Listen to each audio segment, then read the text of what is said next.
self-taught community activist, and I mean different theater platforms, and I'm passionate about working with young people since I was born. Yeah, but I'm working for a community organization called MPT Empowering Project. I'm a founder member of that kind of an organization. Yeah, that's what I do, and I also working with young people in different sphere of art and other other industries. And I'm also a secretary of in my district, actually in my region. I'm also a secretary of Cultural and Creative Industries Federation of South Africa. Yes, and I'm passionate about this thing, and I'm also why I'm joining. Oh, I'm also a youth leader or youth coach, and Eric Schneider, who is in Germany. I'm working with him. I think it's about a year now. Yeah. Why am I a part of this thing? Actually, I've got a spiritual calling, as you can see that. As you can see, why I'm wearing this, you see, and why I'm part of this global conversation is that I'm a man. I was born by a single parent, and I'm struggling a lot because I was never raised by a man. Since now I am a married man, but I find difficulties while I was on my journey. You see, I find so many difficulties that how do I be a good man? Is I give my wife some few challenges just because I don't have an experience. That's why I did create some few programs and few dialogues to the youth of South Africa, to the youth of Pietermaritzburg. We did different kind of events so that we can try and find a solution of men, because here in South Africa there are a very big a number of women abuse. I know why, because I'm a spiritual person, is that the challenge that we have here in South Africa. Yes, you know that we were colonized before 1994, but after 1994, there was no opportunity of aligning ourselves, because most of us as Black people, because I'm a Zulu, there is this culture and tradition. There is this things that needs to be happen to us as young people while you are raising a man. There are certain you have told us a lot of information, and I'd like to come back to that in the question and answer. And can you put some web links in the chat so people who want to know more about your organizations can look online? Yeah, but at the moment we don't have a website because we're running in short of facilities. Yeah, but I will. What about emails? Okay, let's maybe an email contact. That would be great. Yes, I do have an email. I will put an email on my chat. Thank you. Also, we have Bill in Sebastopol, Jill in Belgium, and Jack's one of our speakers near Baltimore. Leonard from Slovenia. Good for you. We're sending lots of love. John, one of our speakers in DC. Mark is one of the authors in the book in New York. Jed, a speaker, Northern California. Jeffer is one of our speakers, and he has the flu and is come here on his sick bed, so we're really appreciative. let's see, George Marks, active in the men's movement in Chicago, and Men Stop Being Raped. Yeah, George Marks. Jack in Oregon talked about you. Ashanti, one of our speakers, big heart, love that man. Hi, Ashanti. in the Bay Area. Gordon Clay, who's going to be in our next panel April 30th in Oregon. And latest efforts from Gordon are preventing suicide. Andrew Smiler, one of our speakers in North Carolina, therapist. Okay, so keep putting in your you and your location. And I'm really interested, as I said, and you should all have gotten an email from me in your solutions and your resources. Mr. Diamini kind of started us off, but keep please posting in the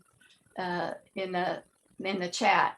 Oh, and here's Boyson, who is in Massachusetts, and his beautiful family, who's one of the authors. Yay. Okay, so Morgan is just going to say a word about the technical aspect. Take it away, Morgan. Okay, good morning. My name is Morgan Brennan. I'm Gayle's techie this morning. Just a little bit on the way this meeting is going to run. I'm going to mute everyone except myself and Gayle and the speaker. I'll mute myself in the background. So you'll notice that most of you are muted. If you go to the bottom bar on your Zoom meeting, you can see under reactions, there's a place to raise your hand if you're a speaker. We're going to have one speaker at a time, which means if someone's speaking and you want to speak and you're one of the panelists, please raise your hand. If you're one of the participants, but you're not a panelist, then please do put your questions in the chat and we'll be happy to take care of those at the end. You can also use the direct message by using the drop down in the send chat link. You can send it to me if you're having technical issues. You can send it to Gayle if you need to talk to Gayle. Bill had asked me if he could chat directly with one of the panelists. So you can use that drop down and direct messages. So do we have any technical questions right now? Over here, Morgan, I can only direct message you and Gayle and everyone. Oh, You can well, change that. okay. And how do I change that? Let me see. It may be. There's three little No. dots. I have to change it, Gayle. Yeah, I have to change it, you've Gayle. got to change it. Okay, Bill. Now try it, please.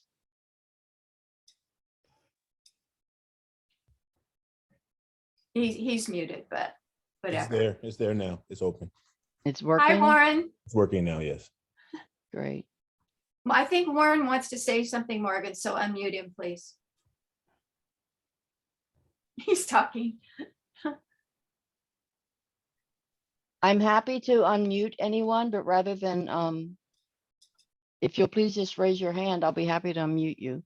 I'm looking for you, Warren. He's raising two hands. I'm looking for you, Warren. We got a lot of people in here. Unmute. There we go, Warren. I got you. No, he's still muted. Can you hear me? Can you hear me now? Yes. I just was concerned that I had trouble with my computer this morning and Gayle didn't mention me when she was mentioning speakers, so I didn't know whether you could see me or hear me. But the Now answer, we can. but the answer is yes, now that you can. Okay. We got you. We got you All covered. Okay, so welcome to everyone. I'm so glad that you're here. And what I'd like to do is, everybody should be muted, huh, Morgan? I mentioned in the email that everybody should have gotten that there's really good research that concentrated human thought has an effect, even on random number generators, as in the Princeton Anomalies Research Lab at Princeton and the HeartMath Institute Consciousness project, that our thoughts in a concentrated way impact. And what's interesting to me is these Princeton studies found that you would think like a world soccer event, that's big in the global world, right? The soccer playoffs, the football playoffs, they don't create an impact because they're divided. You know, somebody wants Colombia and somebody wants Italy or something. So what makes an impact is when there's a unified focus. And I wrote a trilogy where I interviewed visionary scientists, if you're interested in that kind of thing. So what I'd like us to do is focus together on peace. So let us take a deep breath, and a long exhalation calms the nervous system. So let's take a couple of deep breaths, like you're keeping a little feather up. And again, deep breath, long exhalation. And it really helps with our concentration if our bodies are organized. And a really good way to do that is with brain gym, GYM, anything that crosses the midline of the body. So cross crawls. So if you do some cross crawls, I think you'll see a difference. And you can just like doodle figure eights if you're driving and stop at a red light. You can cross crawl with your eyes. It's anything that crosses the midline of the body. Okay, so let's start with where we are. So imagine yourself in a rainbow bubble of light. And this bubble of light is filled with love and human kindness. And then let that bubble expand throughout your whole dwelling. Love and human kindness, peace. And then let's breathe it out to 100 miles beyond you. Breathing. And then let that intention of love and human kindness spread throughout the whole planet. And let it really focus on Ukraine, Russia, the Baltic states.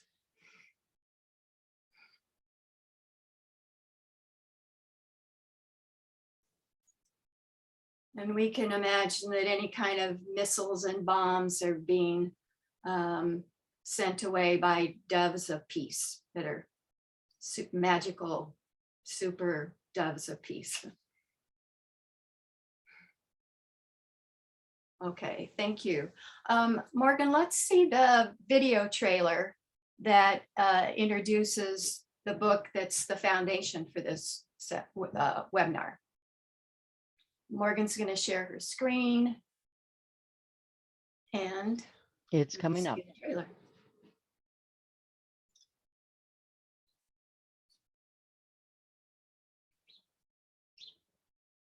Hang on, Gayle.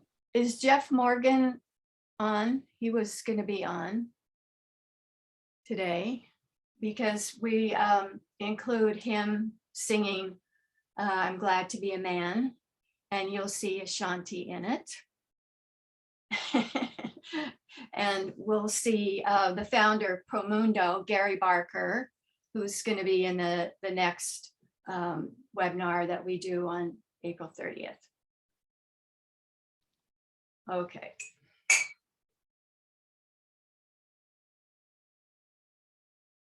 Make sure we have sound.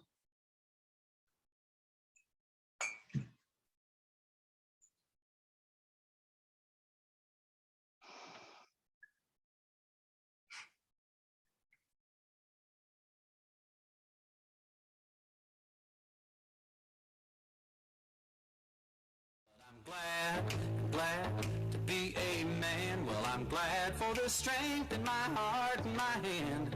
It's taken so long to feel it this strong and know where I stand. And now I'm glad to be a man. I like to work on my car, it's alright. I like to sweat real hard, that's alright. We'll spend a day with the kids, that's alright. I just spend a day in bed, that's alright. I've come to use the sound of my voice. My uncle told me I was supposed to be the man of the house at 7 years old. So I already thought I was a man. Like, I had been given the responsibility of taking care of my sibling. I didn't make any kids. I didn't even know what that meant yet, but I knew I was the man of the house. So I thought that being a man was be responsible, take care of people around you. You have a lot of duties and chores and responsibilities. No one really cares about what you think or what you feel. But now this is in the house, right? Because I had a lot of responsibilities. Now, when I lived out of the house, the rules changed. So when I left out of my mom's house, being a man was being tough, being strong, being dominant, having all the answers, like being too smart wasn't it? But you like answers in the classroom actually is not really where your points were. It was on the playground. So let me start with a confession. I'm tired of the polarizing argument that says that men are either always more privileged, or the men's rights argument that says feminism got it wrong, and that in fact it's men who are disadvantaged by gender. I think we've got to get beyond the zero-sum argument that gender equality is only about what's happening to women, or that men are the victims of it and we had it all wrong. We have not achieved full equality for women and girls, full stop, not by a long shot. And there are many ways that men's lives suffer because of harmful norms related to what it means to be men, because of how patriarchy and power inequalities work in our lives as men. And I think that I'm no less of a feminist and no less of an ally working on diverse issues related to sexuality and gender equality by affirming that men experience challenges, disadvantages, harm in our own lives because of gender equality. I can be a feminist and care about women's rights, and I can care about what happens in men's lives as well. In fact, I find in feminism a call to myself to be concerned, to reach out to men with compassion and bring men into the conversation in ways that all of us benefit. They will see your name, yes. I don't want that. I don't want it.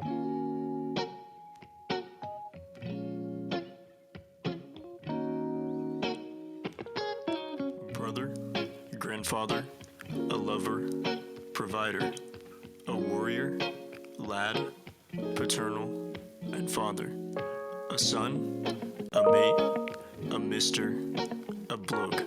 With dad bods, he's manly and rugged.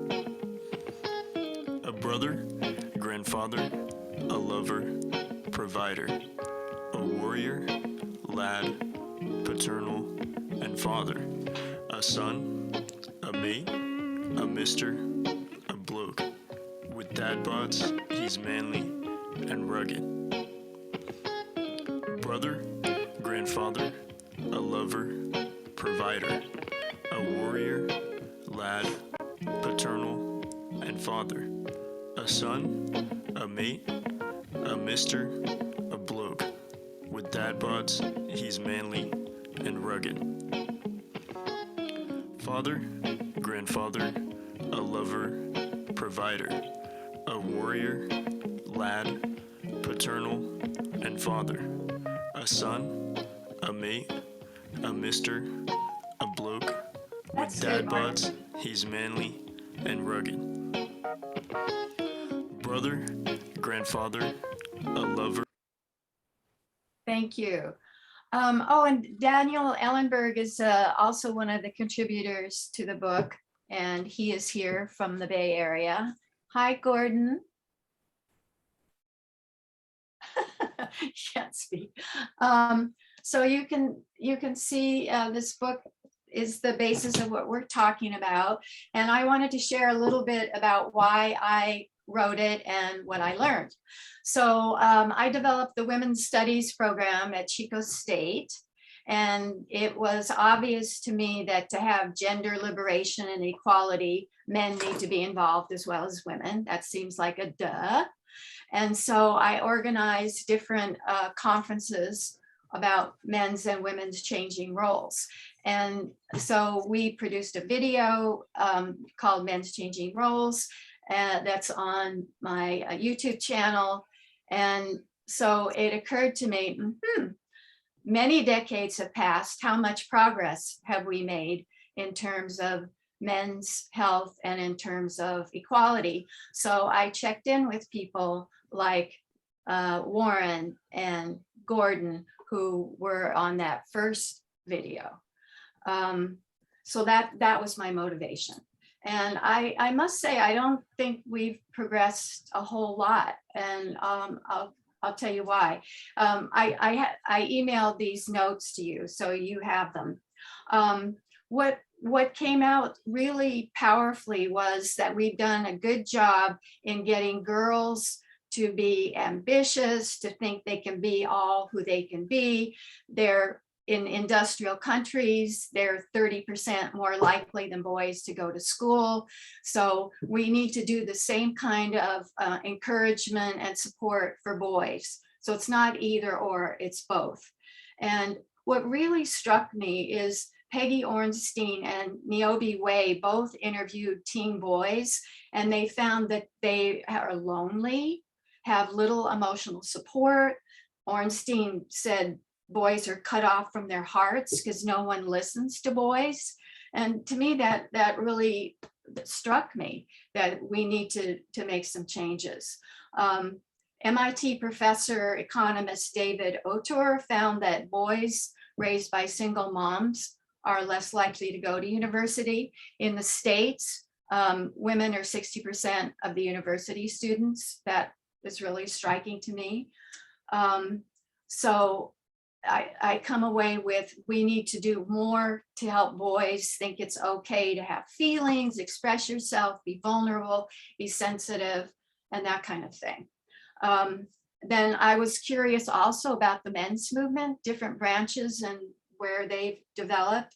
And what I found is the biggest branches today are the non-political ones, like Every Man and Mankind Project, and maybe Ashanti's program for boys is an example of that they do weekend get-togethers and support men in being all of whom they can be, which is exciting. But then they get criticized for not pushing for political change, social change. Then what I was also interested in is what were the debates in the men's movement. And one debate was, is gender essential because we have XY or XX, or as feminists say, it's gender is a socially constructed fluid mechanism that can change. So there's some disagreement and emphasis on how much of us is our nature, how much is nurture. And then another interesting thing I found, I was interested in, who are these men who are leaders and willing to take on gender equality? And by the way, all the authors in the book and all the panelists, whether they think of themselves as men rights or feminists, believe in gender equality. That's a given. What I found was a big influence on men was their father. That sounds like a no-brainer, but it was interesting. And of the men where I had a sense of their relationship with their father, 15, their father was absent, divorced, worked a lot, too authoritarian. It wasn't really a nurturing source. But 9 of the men, their father was nurturing, and they tended to be feminists, like John Stoltenberg. And then there's an implication in the broader political sense of our attitudes towards gender, because all the autocrats today, and they're increasing in power, are sexist. If you want to call someone a sexist pig, then we can look at Trump. Bolsonaro in Brazil, who says masks, as in preventing COVID, are for fairies. And he also said that he has 4 sons and a daughter, and his daughter was a result of his weakness. He had a weak moment and produced a daughter. I call that sexist. Orban in Turkey, his equality minister says women should stay home and bake cakes. Duarte in the Philippines said that women don't have the emotional capacity to be president. We all know about Putin. In China, Xi is campaigning against sissy men, and wants women, especially college women who could produce quality babies, to have 2 or 3 children. And the ones that don't get married are shamed as leftover women. So despite the rise of these sexist autocrats, I have hope for the future, because it's interesting to me that for most of human history, we were hunters and gatherers, like well over 90%. And those hunter bands were egalitarian. They didn't have like a head man or head woman or the kingly kind of figure. So if we're talking about essentialism and DNA, we've got some DNA for equality. And the other reason that I'm optimistic is because young people are very accepting of diversity. They're like feminists without thinking about it. They believe in equality. I hang out a lot with 11-year-old boys because my grandson is 11, and they really don't think in terms of color, gender, ethnicity, anything like that. So I have hope. Okay, we have the second hours for questions and comments, so you can start putting them in the chat box, and then we can proceed with the panelists. So first is Ashanti, who I already said has a big, loving, wonderful heart. You just want to hug him, hug him, hug him. And he is an engineer by college training, went to my son's alma mater, Humboldt State. Then he got seduced into being a math teacher, kicking and screaming. And then he started developing support groups for boys of color in the Bay Area. So he will tell you all about that right now. So maybe Morgan, you can make him the speaker. Hello, good morning, good afternoon, good evening, wherever you are in the world. Right. I see my friend Ola here from Nigeria, so I know it's nighttime there. I am, I actually, Gayle, if I went to Humboldt, I don't know if I would have graduated, but I went to Cal Poly, San Luis Obispo. I needed to get my brother went there. Sorry, I got my male siblings. No, it's okay, it's okay. I have some friends from Humboldt, but I knew that going there would probably not have been a good idea. Lots of vegetation in Humboldt that probably would not have added to my graduation rate. But For I people am who don't know, he means pot. I thought I was going to just be vague enough for those who couldn't handle that comment. So I am Ashanti Branch from Oakland, California. I'm glad to be here. Good to see some familiar faces in the room. I don't start naming people if I leave anybody out, but I see you. I already sent you a message. And I just want to say, this work is really important to me. I'm really thankful for this opportunity to just kind of talk about some of the work we're doing ever forward. And maybe just as you're in this space right now, maybe just, and again, should I talk for 3 minutes, 5 minutes? How long am I talking for? Just so I make sure I don't go 5. Okay, great. So if you can just in your mind, and if you can do it in the chat, it may be helpful. Like if you could think of a number on a scale from 1 to 10 based on how you feel right now. If 1 is the worst and 10 is the best, if you just put a number in the chat, I think that will help kind of set off what I'm going to talk about in a second. Because what I know is that at any given moment, we're all like, in this space together. We're all in this room together, right? We're all on Zoom at the same time, at the same moment, wherever you are in the world, time zone wise. But we're all probably experiencing right now very differently, right? So if you put a number in the chat, we got 2 numbers so far. And if you're like overthinking that number, if you're wondering, oh, what number should I put? What are people going to say about the number I put? How is the number I put going to make people judge me? How does the number I put make people think that I am doing? Do I need to put the number higher than the person before me so I don't go, feel like I'm too low or I feel worried about what number I put? I think that's all the work our young men do every day. They get up in the morning, they put on this emotional mask for how they're going to get to school, and they try and figure out, how can I be who people need me to be? Now, there's some of them who are like, I don't care what people think, and we know how they get treated. The kids who are like the loners, the ones who are by themselves because they don't care what people think. They're willing to be their full self. If I'm happy, I'm gonna be happy. If I'm sad, I'm gonna be sad. But guess what I've learned in my work? So many boys and men have put on these masks that don't fit them, but yet they wake up every morning, they just force it on. And we talk about emotional masks. I mean, you imagine so our workshop is called Taking Off the Mask. That workshop started back in 2016. So imagine 2019 and we're telling people our workshop is called Taking Off the Mask. Everyone wanted to seem as if we were talking about some political movement. But imagine that this physical mask we started wearing was just a representation of the mask we were already wearing. Like, how often do you say, I'm doing good, I'm doing fine, I'm doing okay? Or maybe I'll ask you the question. When people ask you how you're doing, what do you say? What is your normal response? When they ask you, how are you doing? Do you have people that really mean it? Or are they just having small talk? Because sometimes that question doesn't even mean that question because the answer doesn't really mean the answer. And maybe you can ask yourself for that number in the chat. Like, did the number I put in the chat represent what I really feel and how I'm really feeling right now? If it did, great. If it didn't, maybe that's connected to this mask that we've been taught to wear. Now, listen, I know that my growing up in Oakland, California it was my story. My story was my father died before I was born. I was supposed to know what it meant to be a man, even though there was no man around. I was told at 7 years old, at 7 years old, I was a man of the house. So I thought I was a man from really young, but I didn't know what I was doing. And I was always never enough. I mean, imagine at 7, supposed to be a man of the house, taking care of kids. I never even knew how to make a kid. Like, at least teach me how to make a kid if you're gonna make me take care of these kids, at least give me some skills, none.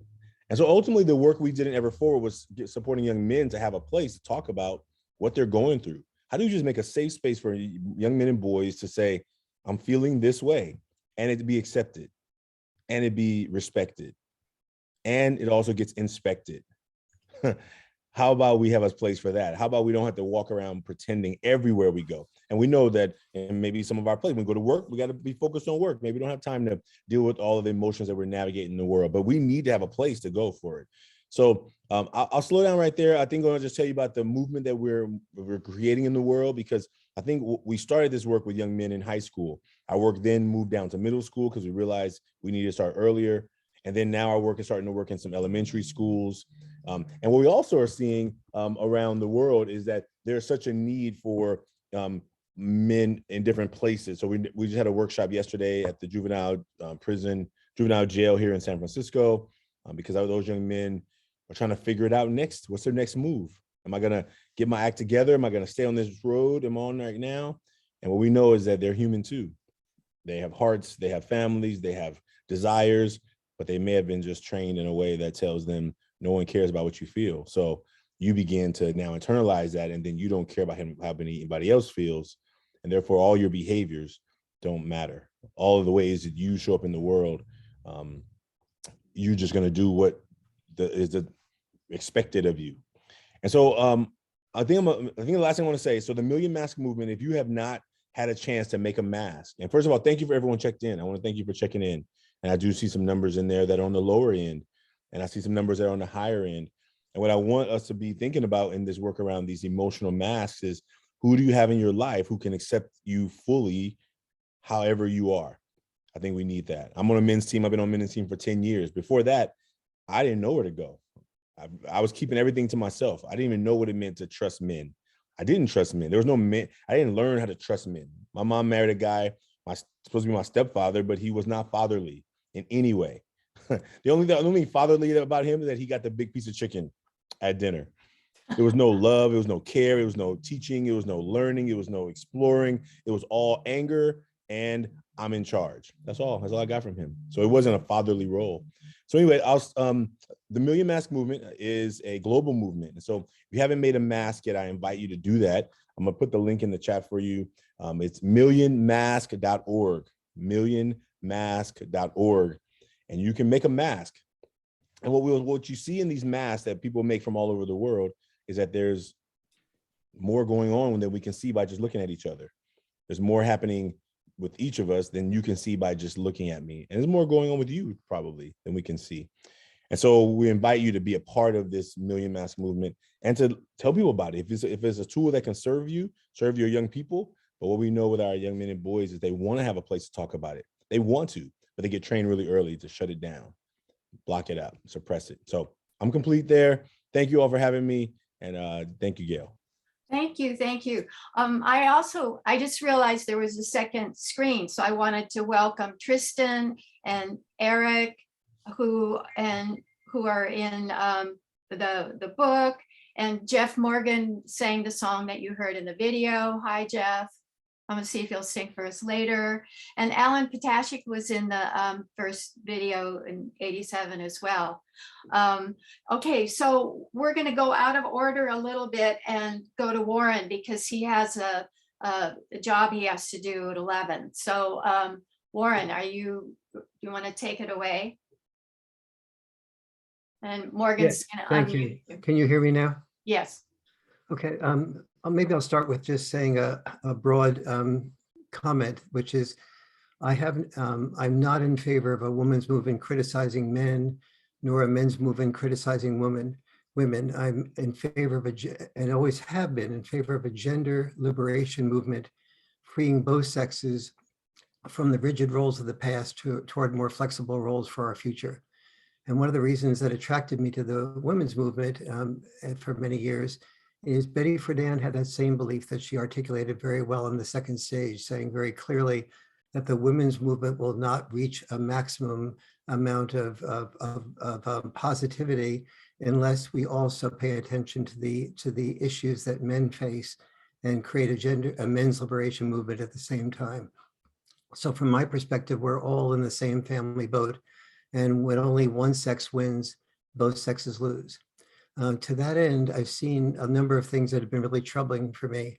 One is that we have this confusion about male toxicity versus male privilege.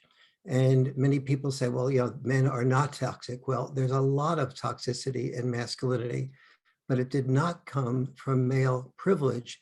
It came from male sacrifice. Men learned that the way that they would become men, each generation had its war, and each generation was taught that Uncle Sam needs you, that Joe on the mantle fought in the Marines and died. He's a hero, and so boys learned that the way they could become men is to become disposable. And to become disposable and be willing to die, you have to disconnect from your feelings. You have to disconnect from your fears. You have to just be willing to see yourself as a cog in the machine in the war machine. And anything that expresses any type of need to pay attention to your feelings is going to slow down the cog of the war machine. That will be part of you being part of the problem rather than the solution. Well, when you can't express anything that goes on inside of you, like Ashanti was saying, you have toxicity. But that toxicity came as a result of our obligation, expectation, and the law that made males be the ones that had to register for the draft and enter the war. And today, in 2022, we have male-only draft registration. Women do not have to register for anything. But if a male who's 18 does not register for the draft, he is not allowed to ever hold a job in the federal government. He's not allowed to go to a college that has any type of federal aid, which is almost every college, private and public. He is put in jail or can be put in jail, and he's fined $250,000. And in 42 states, he's not even allowed to have a driver's license if he doesn't register for the draft at the age of 18. But we're living in a world of equality, but women have to register for nothing at all in order to vote, and so there's this complete lack of equality. And this is sort of, we have one invisible department, which is the invisible department of pick and choose liberation. And so we're not really extending that equality in both ways. Another example of that is that 14 out of 15 of the leading causes of death, men die sooner from 14 out of 15 of the leading causes of death. And yet there is 8 federal offices of women's health and no federal offices of men's health. And so this is not about male privilege. This is about female privilege, to be privileged to be the ones that we care about the health of. And whereas we do not care about apparently the health of men at all.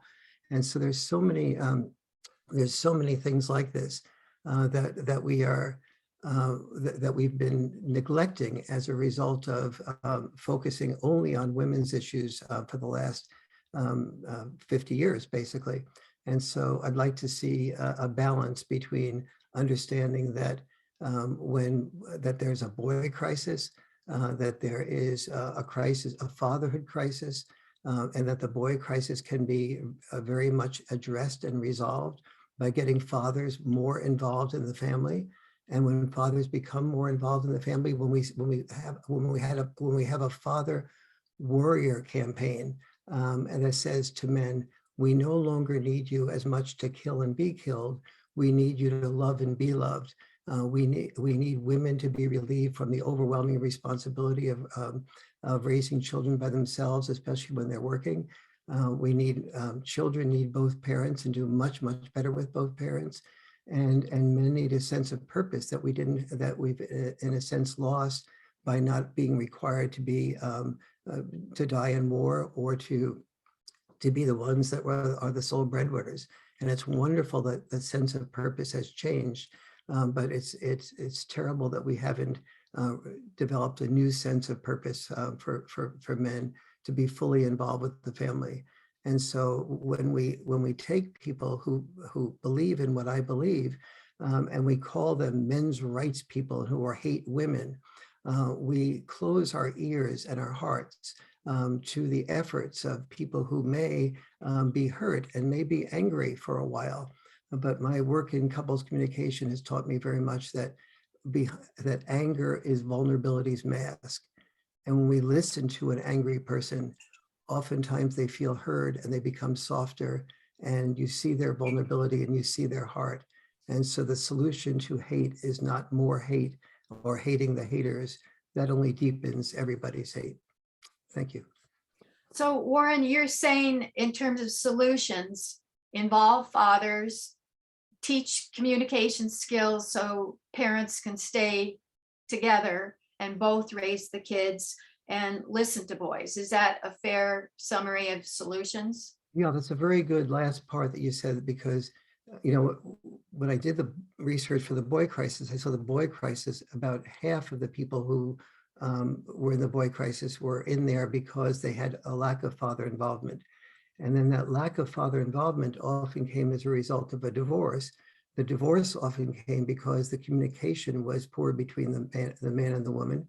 The biggest problem with the communication, the Achilles heel of all human beings, is our inability to handle personal criticism without becoming defensive.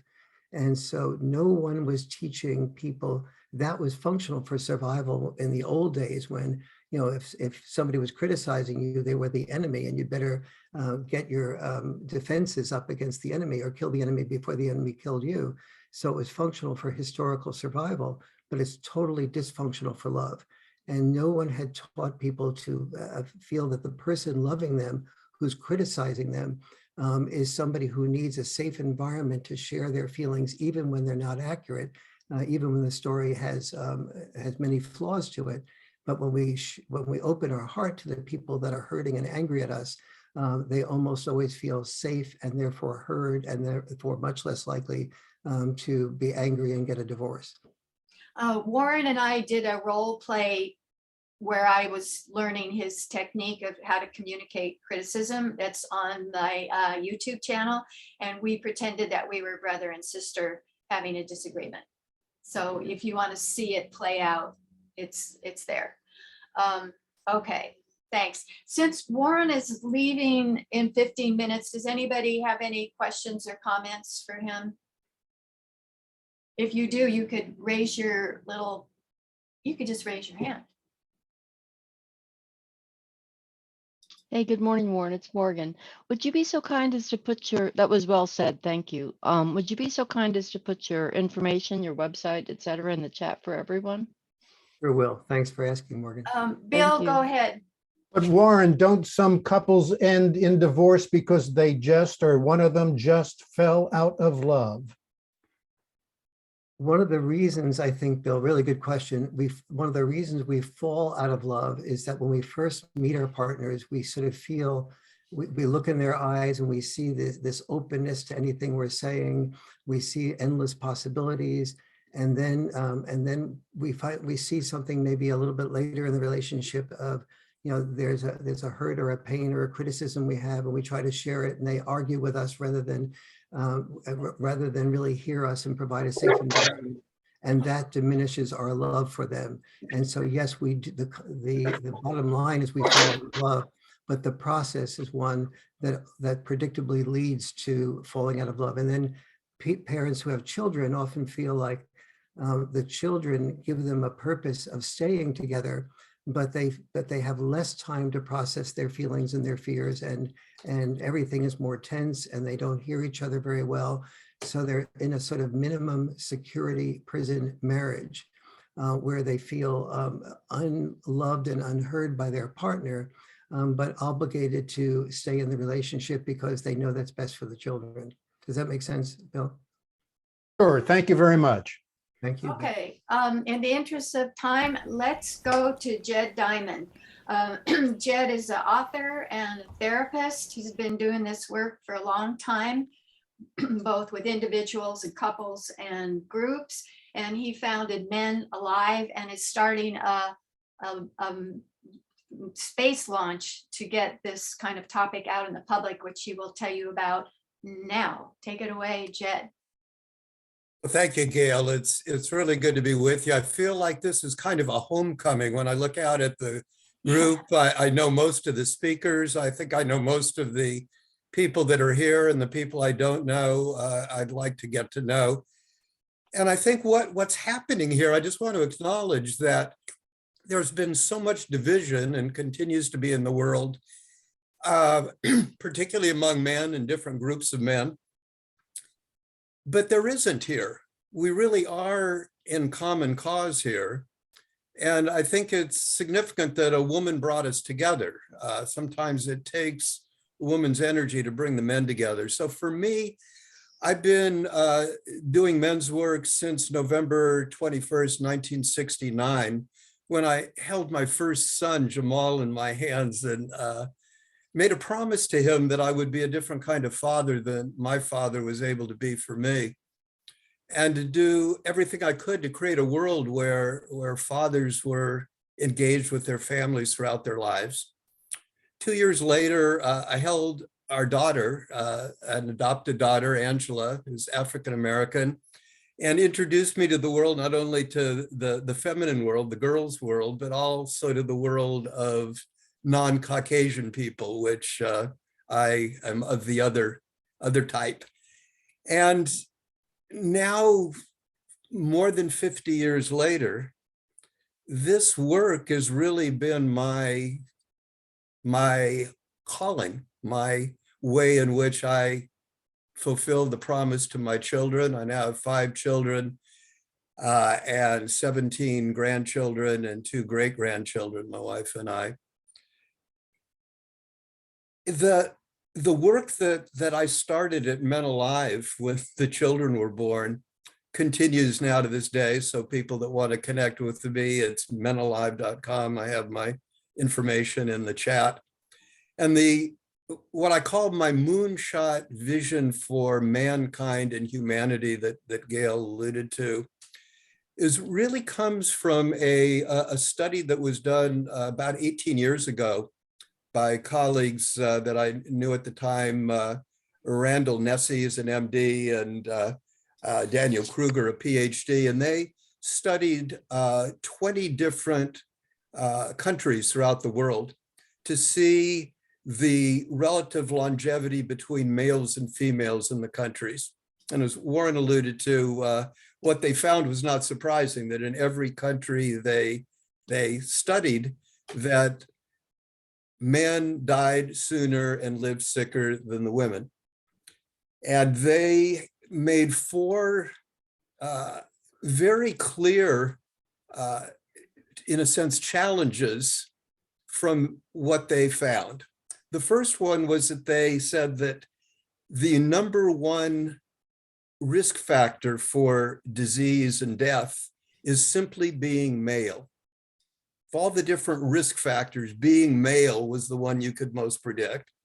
Second thing they said is if you could simply make men and help men live as long as women, you would save 375,000 men's lives a year in the United States alone. Think about that. That's just in the US, and that was 18 years ago. Third thing they said is if you could get those death rates down and men and women could live together, you would save, let me get the number right. I wrote this down. I want to be sure I got this right. 1/3 of all male deaths below age 50. 1/3 of all male deaths below age 50. And you would help men of all ages. And finally, they said, if you could do this, you would do more good than curing cancer.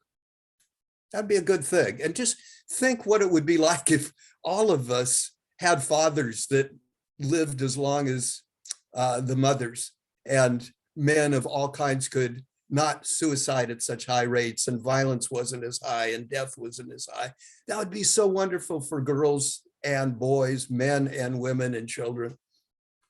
So our moonshot mission it felt to me like this is the time to bring individuals together, organizations together. There are now many more organizations than when I started, and Warren started, and some of us that have been around 50 plus years. And the call for what's going on in the world, I think, is very clear that this is the time for people to come together for a major event and series of events and commitment to our well-being. And so this moonshot for mankind in support of humanity is what Men Alive is doing. Some of you are already part of that and involved in things we're going to be putting out throughout the year and probably in many coming years, maybe for the rest of my life.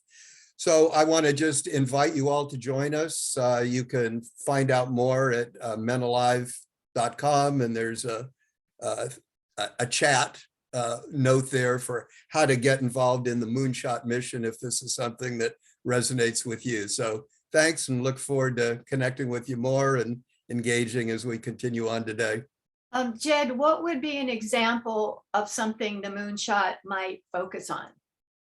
Well, probably the first issues that I've been working on for some time is dealing with violence, both violence directed inward that results in suicide rates for males that are 3 to 18 times higher than the rates for women at the same age. So again, we know where the problem is: violence, depression that leads to that, and the isolation, which I think we all recognize that isolation and feelings of loneliness are part of the precursors for the kind of hopelessness that so many men feel.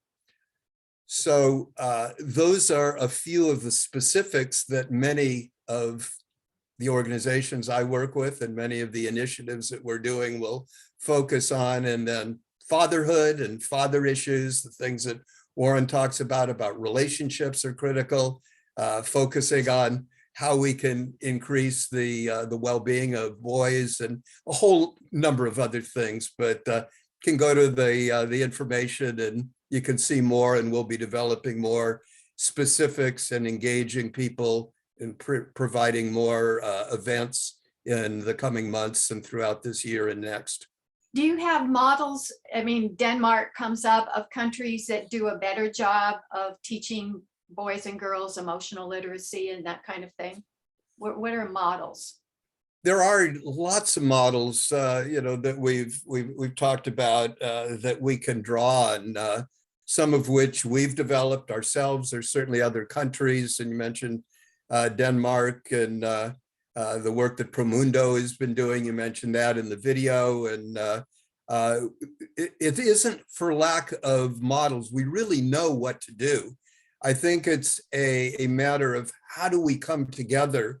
And you mentioned in the meditation we did at the beginning, the energy that happens when you bring people focused on specific actions and specific outcomes, we can change the world. So this is, I think, the opportunity that we all have to unify our efforts so we're not pulling against each other. Great. Okay. Thank you, Jed. All right. Jack Kammer, author, podcaster, and he's got a little video presentation for us. So he's going to give us some eye candy. Yeah. Take it away, Jack. Okay, first of all, I want to say thank you to Gayle and to everybody on this call. It's a real joy to be participating in this important work with you. The first thing I want to say about myself is that we all know that it's a sexist thing and a damaging thing to tell a little girl who's good at math that, gee, she's really good at math, ... for a girl. When I was a little boy, what I used to hear was, gee, Jack, you're really good with babies, for a boy. The second thing I want to mention is that I am a counter-feminist. My definition of feminism here is the dominant discourse of feminism. I know there are many definitions of feminism. I'm talking about the one that is most prominent in the media and in politics. Now, I'm a counter-feminist, not an anti-feminist. You can think of the counterpart in connection with words of being a counterpart, making a counteroffer, a counter-proposal, and counterbalance. Counter-feminists don't say no to feminism. We say yes and. Yes and. So being a counter-feminist is really about pursuing the win-win that has eluded us for so long. We're here to talk about how do we get to gender equality for men, and I think the primary obstacle to gender equality for men is exactly the same as the primary obstacle that prevented gender equality for women, which was gender stereotypes, negative gender stereotypes. So what's the worst thing about gender stereotypes is that they marginalize one sex and privilege the other. Now, I believe that the most curious sexism of all is the belief that only one sex is ever sexist and only one sex is ever harmed by sexism. Now, I know that, I wanted to mention in terms of the damage of stereotypes, when women were partially liberated from the idea that they were weak and ineffectual, Rosie the Riveter became a very beloved figure in their lives. It was encouraging. You can do it. You are strong. You are not all of the things you have heard that you are, coming from people who didn't want you to be in the same space they were occupying. Now, I know that a lot of people will say that women can't be sexist because you have to have power to have sexism, to be sexist. And I get that. And we look across the landscape and what do we see? A very high and mighty and powerful male power structure with the almighty dollar sign at the top. And what we see off to the side is a lowly pink line that we think represents the demeaned status of women. This is where the end comes in. If we take a different point of view, we see something different. We're going to go up in a helicopter and then fly forward.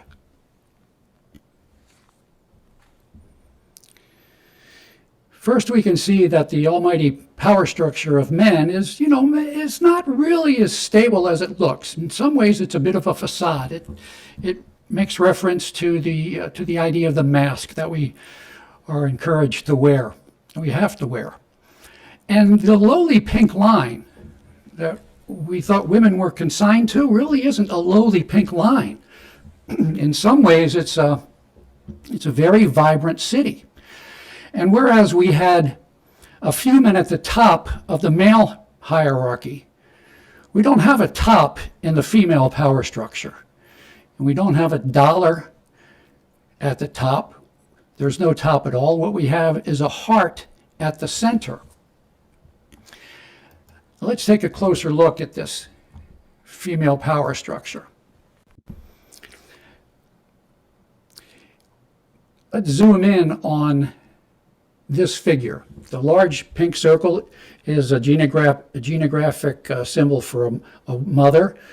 The blue square is a son. The pink circle is a daughter. Now this is a hierarchy. So whereas the male power structure is it's a hierarchy in which very few men really have a lot of power, and most men are at the bottom of the hierarchy with very little power, here what we have is a multitude of hierarchies. We have a network of hierarchies.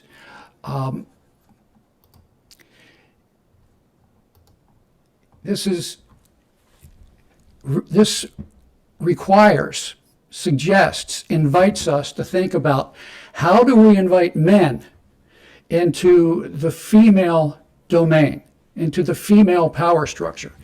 And it's not going to be easy, because what we are going to have to ask women to do is not to share a little bit of power that they have in the male hierarchy, is not like what we asked for men, to share the little bit of power they felt they had in the male hierarchy. We have to ask women to share half of their top role in the female power structure. It's a big ask. And the female power structure has a heart at the center of it. There's a lot of love, a lot of beauty, a lot of juice, a lot of wonderfulness in the female power structure.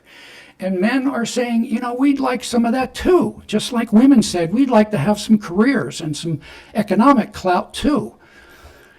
This is a big ask for women, and not every woman is enthusiastic about it. Now, I know that most of us think of the women that we are involved with, and we think, well, wait a second, my wife wants me to be as involved as I possibly can be. She doesn't want to hold this domain just for herself. It's important for us to recognize and remember that we're not a perfect sample of what's going on out there. And there are many, many, many women who don't have fabulous careers that they need men to help them achieve, that they need men's support for.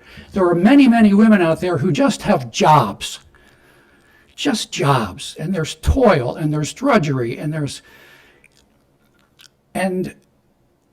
they don't get a lot of joy and satisfaction out of their jobs. Their joy and satisfaction and happiness and what makes them feel good about their lives is often their position at the top of the female hierarchy. And so I believe there are many women out there, probably not women we know a lot, but there are many women out there making life very difficult for men at the bottom of the male hierarchy, men that we need to care about. And so a lot of women who have jobs, and only jobs, are hearing men saying they want some work-life balance too. They want to be recognized too for more than just how much money they make. They're sort of saying like, uh-oh, now what? What are we going to do now? These men are calling us on our call for gender equality. What do we do now? Well, okay, I know what we'll do. We'll go to our stereotypes of men. We will marginalize men, and we will privilege ourselves. Now, I think that this is a fair representation of the stereotyping that is at work in the world today. Now, some of these items that you see listed in these word clouds are legitimate issues. However, I think also that the level of criticism we see of men in this word cloud is sort of over the top in some ways. In some ways, it's exaggerated. And it's very clearly, I think, specifically targeted to marginalizing men who are saying, I'm a good person. I want to be involved with my kids. I want equality in the family. No, you're violent. You're sexist. You don't have a clue. You're full of toxic masculinity. You're a chauvinist.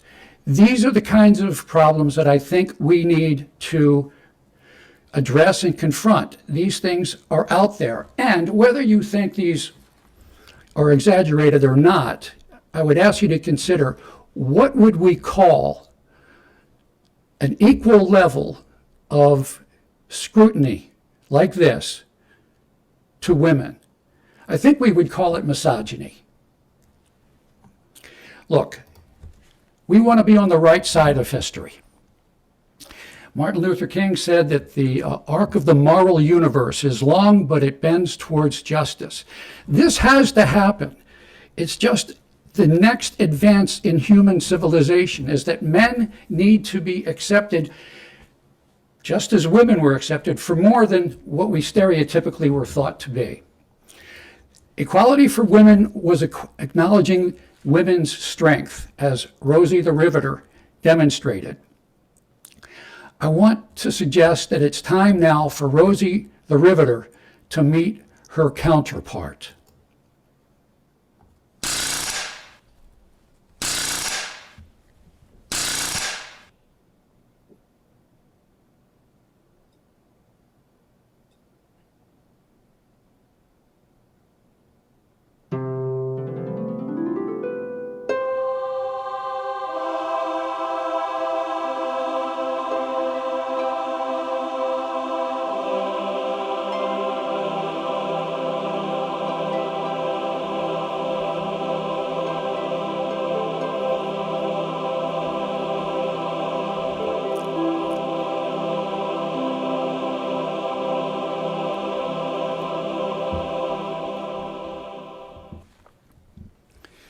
That's it for me. Thank you.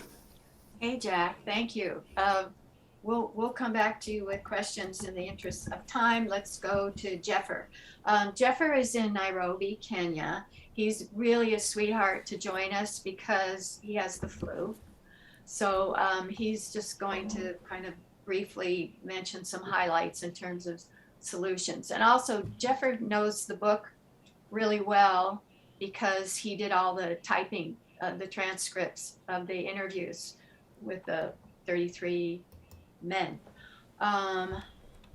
So Jeffer, oh, Dan, you have your hand up while Jeffer is getting organized. Morgan, can you, yeah, go ahead, Dan. Yeah, so, well, first of all, Jed, it's great to see you, and Warren, great to see you. And my question really, I think, is for Warren, that we're talking so much about men's roles. And what I'm wondering is, what is the model that starts as the baby is born? So by the age of 3 or 4, boys already know the cues and codes of what it needs to be a man.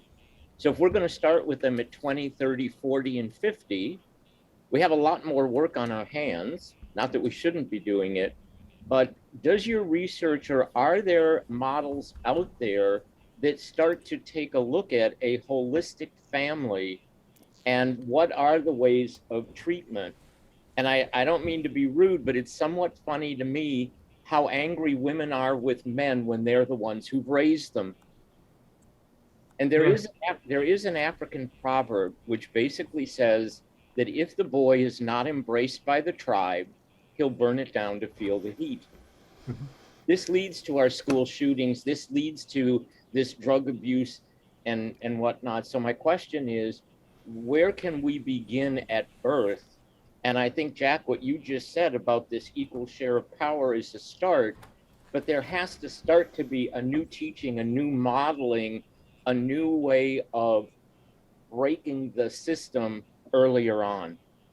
I did a book called 50-50 Parenting. That's a good start, or how they do it, and 50-50 Marriage. Warren, how much time do you have? Because I'd like to go through the Jeffer and the other before we go into questions and answers.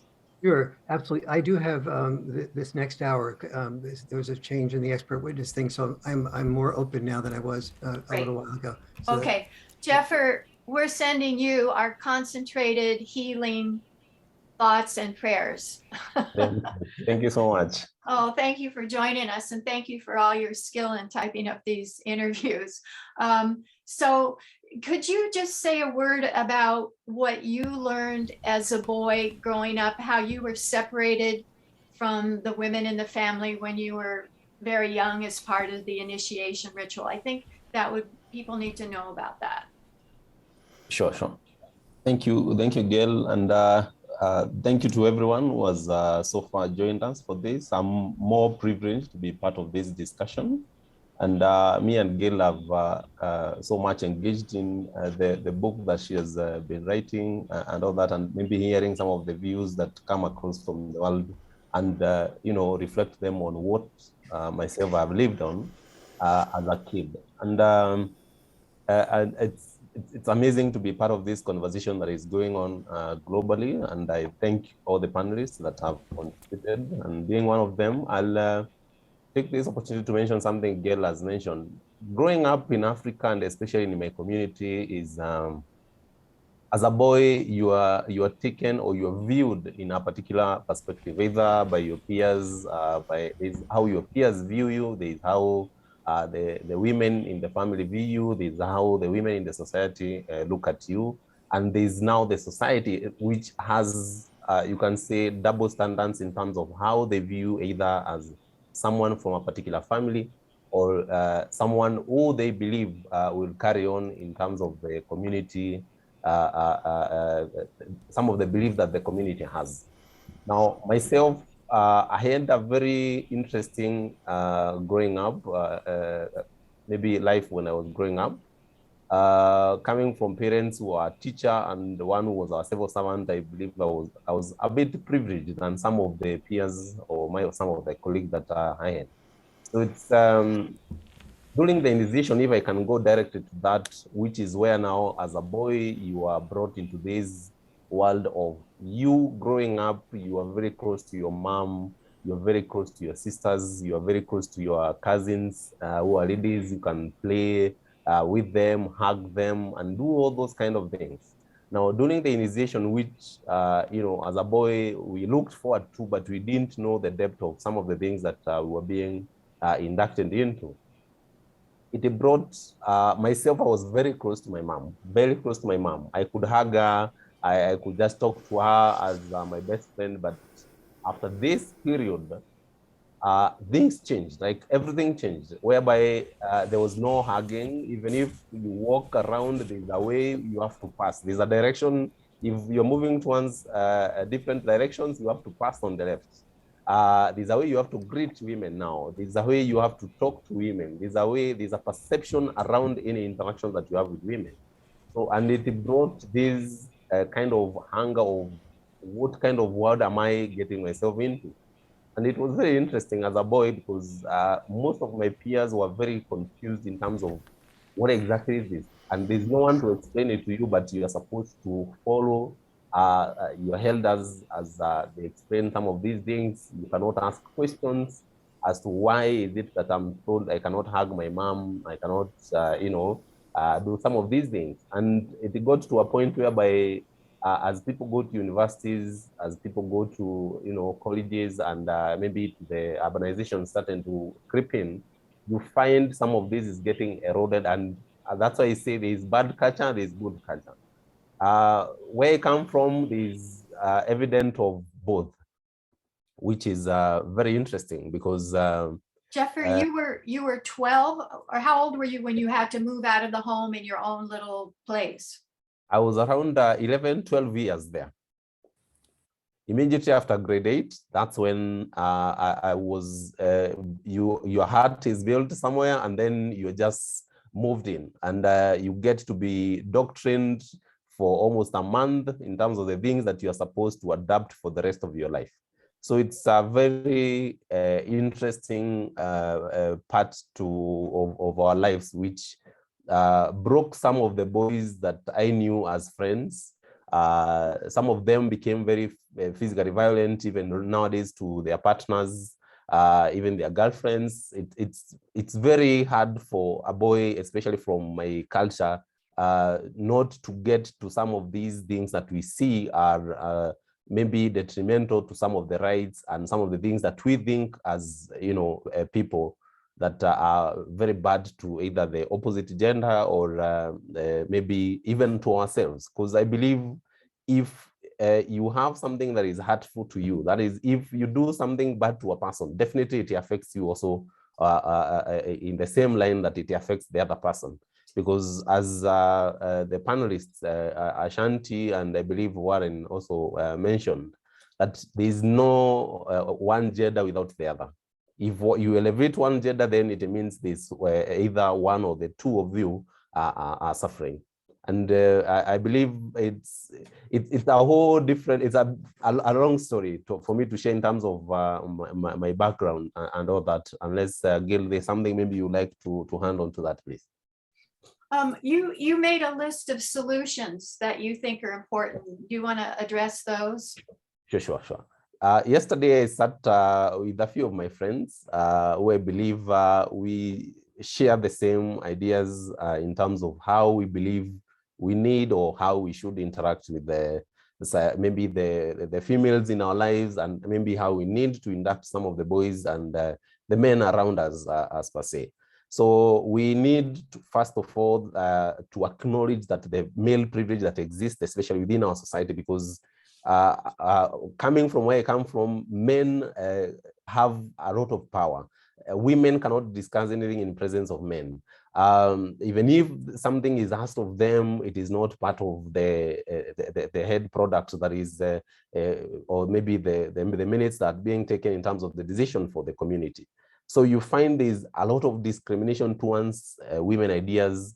You find there's a lot of apathy towards women groups, that they are forming groups to fight men. There's a lot of these ideas around men in particular that needs to be eroded completely, because they are detrimental to the goal that we are fighting in our society. So we need as men to acknowledge that there's a privilege we have culturally, and we see it mostly in terms of the politics that happens, because that's what most men see as the example of a man either in power or in a particular position, that we need to make sure that our leaders are accountable, for example, especially in Kenya, of some of the sentiments that they say towards women, because, and even the appointments that are done in the civil service, you find that women are either given assistant roles, or they have to be subject to either nomination so that they account for what the constitution says here of two-third gender role, so that, and it's not even achieved at the end of the day. Something else maybe you find very interesting is the solidarity around men, that we need to come to a point where we believe that there is oppression of either women, whether it's due in particular to the sexism that is existing, the patriarchy that is there around us, the misogyny that is the contrast in the society in terms of what a man can do. Women are not allowed to do this. Men are the only people allowed to do some things, and like walking at night, you know, visiting without your husband's knowledge, your friends or your peers without your husband's knowledge. There's a timeline you have to get back home. So there's all these factors that we as men need to come together and say no to. And unfortunately, some of our societies and cultures here still practice some of these things. So, and this comes in whereby we have to challenge the toxic masculinity that is really very rampant. As a result of this, we have very increased, especially after the COVID happened, we have a very increased number of the GBV, the gender-based violence. There's a high number, and there's a professor who noted that some of these issues are being brought because of now when you're encroached in one position, because when there are curfews and all these things that the government put in place, you find these things are not working how, for example, if you are going to work in the morning, and I believe it's around the world, that there's an increased number of these gender-based violence. And as a result of this, you find this is spilling over to the streets and especially to our public transport, which is very bad. Because women fear, there was a movement that came around, I think, a few years back, where women were being stripped naked because of the dresses that they were wearing. And women fought back on an hashtag. I think there was a movement called My Dress, My Choice, which really came across to really help women in terms of some of these things that they were experiencing, especially in public. One thing that we found that bringing everything together, intersectionality is something that we find very, it's something that has actually come as a savior to especially the topic that we are speaking on today. Because when you work through, when you're putting together race, the class of people, the gender, and make sure that all these people, the inclusivity in terms of that, and then it's to the advantage of the social progress to all these particular groups. Sorry about my voice. As Gayle mentioned, have a very bad flu. And maybe I'll wind it up so that we can move on to the next panel maybe here. The main focus and the reason why I felt that I needed to be part of this discussion in particular, it's especially in Africa and in particular the country that I live in, is the power dynamics. Men have to feel, or men have to understand that by helping women ahead or get something in power, or the empowerment of women in particular, doesn't take anything away from you as a man. It doesn't mean, it means that when you empower a woman, when you empower a man, that the society grows together. And that's why I say that gender equality is a key and a very fundamental human right, but also it's essential base to achieve the peaceful and sustainable society. If Thank I you, can Jeffer. hand it to that, please. Jeffer, why don't you post your list that you wrote out of solutions in the chat? And if you feel comfortable sharing your email, someone wanted to know how to contact you. Sure. Thank you so much. Yeah, and thank you for making the point that Gary made in the video, that it's not a zero-sum game. One doesn't lose if the other wins. We want win-win. Okay, thank you, Jeffer. So Dr. Andrew Smiler is the author of 5 books, and he's done a lot of work with teen boys, which I think is really imperative, and is a therapist and has been a professor. And take it away, Dr. Smiler. It's good to see you. Thank you, Gayle, and thank you for inviting me. It's really an honor to be both in a book and on a panel with both Jed Diamond and Warren Farrell, folks who I've certainly been reading for 20 years now. They shared their ages. It sometimes surprises me that my age can include the fact that I've been doing something for 20 years, having entered the second half of life and midlife and all of that good stuff. So thank you. And I'm gonna speak a little bit here and echo at this point some of the comments that other folks have made. But really getting to the question that you asked, Gayle, which is, how can we help achieve equality? I think to point to one specific thing, I think that we, and I need to back up a sec. I'm an American, as you can probably tell by my accent. My research and all my work has been really focused on the US and men in America. And so when I talk about history, I tend to talk about American history. When I talk about we, I tend to talk about we as Americans. And that is just my focus. That's those are the folks that I can most immediately help. And I don't want to offend folks in other countries by making claims for them that may or may not be accurate. So please help me stick to my frame here. I think the big thing that we can do to help men in the US and to change the way that equality is and the way that things work here is to really recognize that men are complicated. And they are much more complicated than our stereotypes about men say they are. We often have these simple statistics or these simple images that get quoted that implicitly or sometimes explicitly make claims about all men. And we know that when we talk about all men, we're automatically gonna miss some guys. We make claims, we hear claims like men are violent, or men are promiscuous, or men want power, or that masculinity, whatever exactly that is toxic.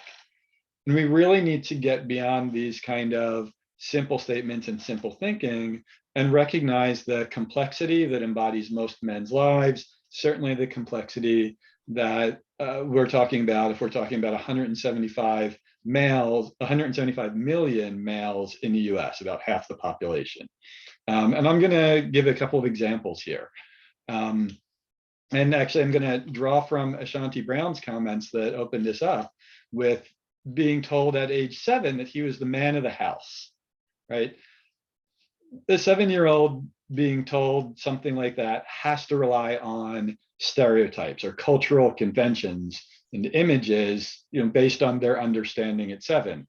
There's a lot of things that we don't allow 7-year-olds to do because we don't think they have the developmental wherewithal or the maturity to do them. And yet, Ashanti's certainly not the only guy who was told at a young age that he's the man of the house. As a therapist working with families, I sometimes ask both boys and their parents who have told them that if that means they get to have sex or sleep in the big bed, because that's part of being the man of the house, right? So a couple of statistics that I want to put out as they're heard and then bring some complexity here. We hear that most violence is perpetrated by men in the US and elsewhere. And again, the US statistics here, we know that 90% of violence is indeed perpetrated by men, at least to the extent that we have documentation on that through law enforcement. We also know that less than 10% of men commit that violence. So it is absolutely true that most violence is committed by men. It is also absolutely true that most men do not partake in that violence. We also know that, again, 90% of homicides are committed by men, and they are 75% of the victims. It gets complicated really quickly, and we can't just go on the simple statement that men are violent, because that is not true. It is also true that men suffer substantially from violence. It's part of the reason that men die younger. A lot of folks getting killed in their 20s. Same thing with promiscuity, which is where a lot of my academic research is conducted, and the driver between two of the books that I've written, which you can see behind me, Challenging Casanova Beyond the Stereotype of the Promiscuous Young Male, and Dating and Sex, A Guide for the 21st Century Teen Boy. Again, we hear and we have these images that men just want sex. And again, it is true, men are more likely to be promiscuous or say they want to be promiscuous than women. But the research from the pregnancy prevention folks and the sexually transmitted infection folks tells us that in any given year, maybe 15 to 20% of guys have had 3 or more partners. If you think 3 partners in a year is promiscuous, okay, it could certainly be a lot higher than that to be promiscuous. Most guys, in fact, are faithful through the majority of their romantic relationships. And most guys want romantic relationships.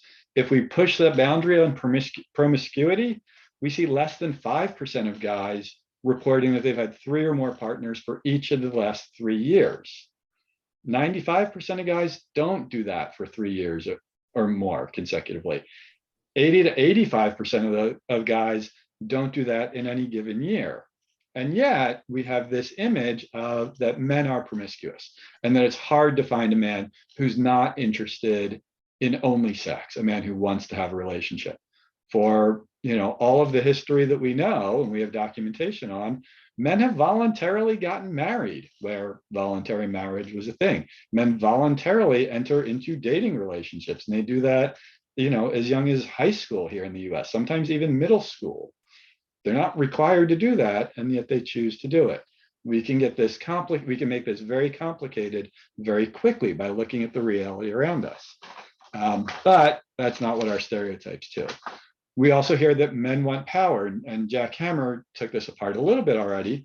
Most men don't actually want that much power. Maybe they don't want any at all. I certainly hear a lot from guys in my therapeutic practice where they're like, I don't want to be responsible for anyone other than like myself and kind of my partner and kind of my kids.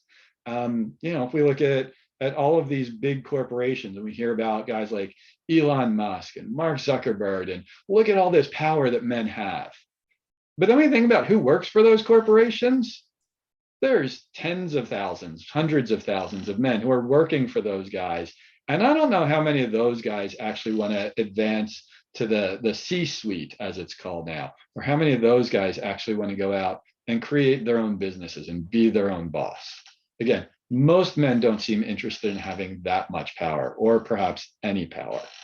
So what we need to do, in my perspective, is really think about men as complicated individuals, think about masculinity as complexly as we can.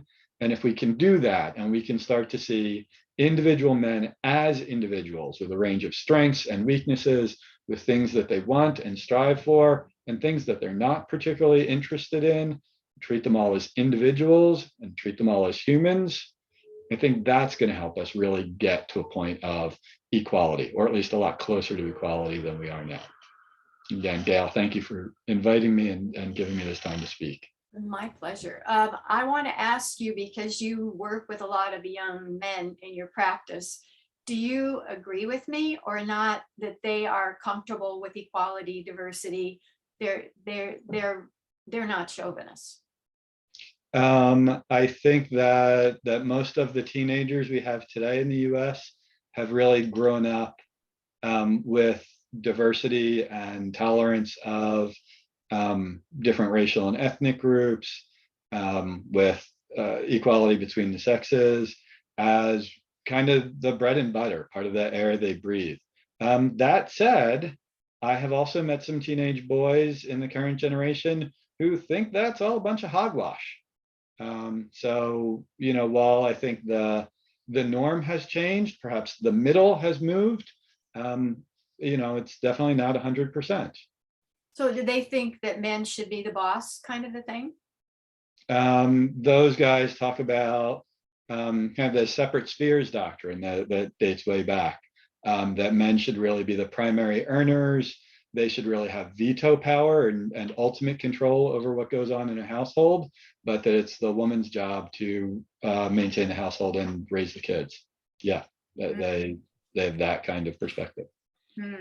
Interesting. Thank you. Sure. I do want to highlight those seem to be the minority. Yes. And it's not cool. I mean, in most circles, it's not cool to be like, I want women just to cook my food, right? My impression is that most people do not endorse that, and even most boys do not endorse that. There are clearly some circles where that is the norm, and both the men and women in those circles seem to endorse that. Boyson, who is involved with the Mankind Project, chatted, if you're in TikTok culture or Discord culture, there's plenty of retrograde thinking about very young men. And Boyson knows because he has 2 teenagers in his household too. So that's probably why you're looking at TikTok, right, Boyson?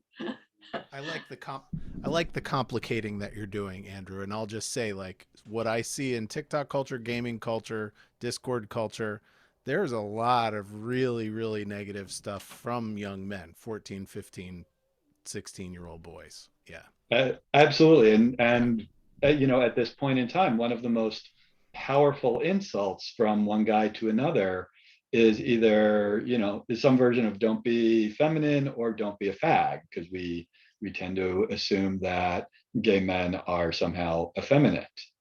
Simp. So Simps. that conceptual dynamic is still very present, even among boys who identify as egalitarian.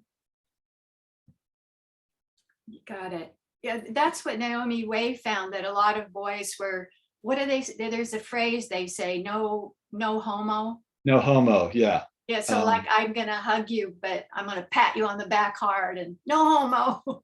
Right. Okay, great. John Stoltenberg, really eager to hear from you.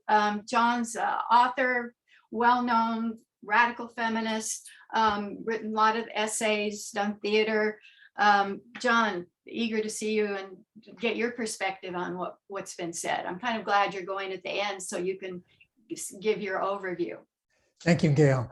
As you say, I joined the conversation as a radical feminist, which means that when I think about theorizing how to achieve gender equality, I want to go to the root. And that's what radical means. And in this case, it means I'm looking to understand the root cause of gender inequality? What originates and perpetuates it? What determines and drives it? You may be familiar with feminist framings of gender inequality as patriarchy, male supremacy, misogyny, and so forth. I'm actually interested in diagnosing what precedes those social forms and norms. Gender inequality, whether its most violent version or its everyday variety, is so systemic, one might well assume it's somehow natural in the human species, something that we're not only born into socially, but something we're born with bodily, an innate sense of inferiority and superiority differentiated by sex. But as a radical feminist who believes neither in biology as destiny nor in sex as a binary, I have to ask some questions. What if it's not true that we're born as creatures who are, some of us, necessarily superior to others? What if it's not true that we came into the world anatomically predestined, some of us, to dominate or to hate or to oppress or to violate or to invade and conquer? What if something happened to us that made us, some of us, driven to dominate? What if something happened to us when we were young that made us, some of us, feel we need to treat others as unequals? What if for some of us it was a harm that hurt so bad and was done to such an extent that we feel required, some of us, to harm someone else? If we could figure out what happened, that harm, and stop it from happening to anyone anymore, might we then create more space for equality in our species? One of the tenets of the world we live in is that there is such a thing as a real man, and it is important for male-bodied children to become it, to be it, to never not be it.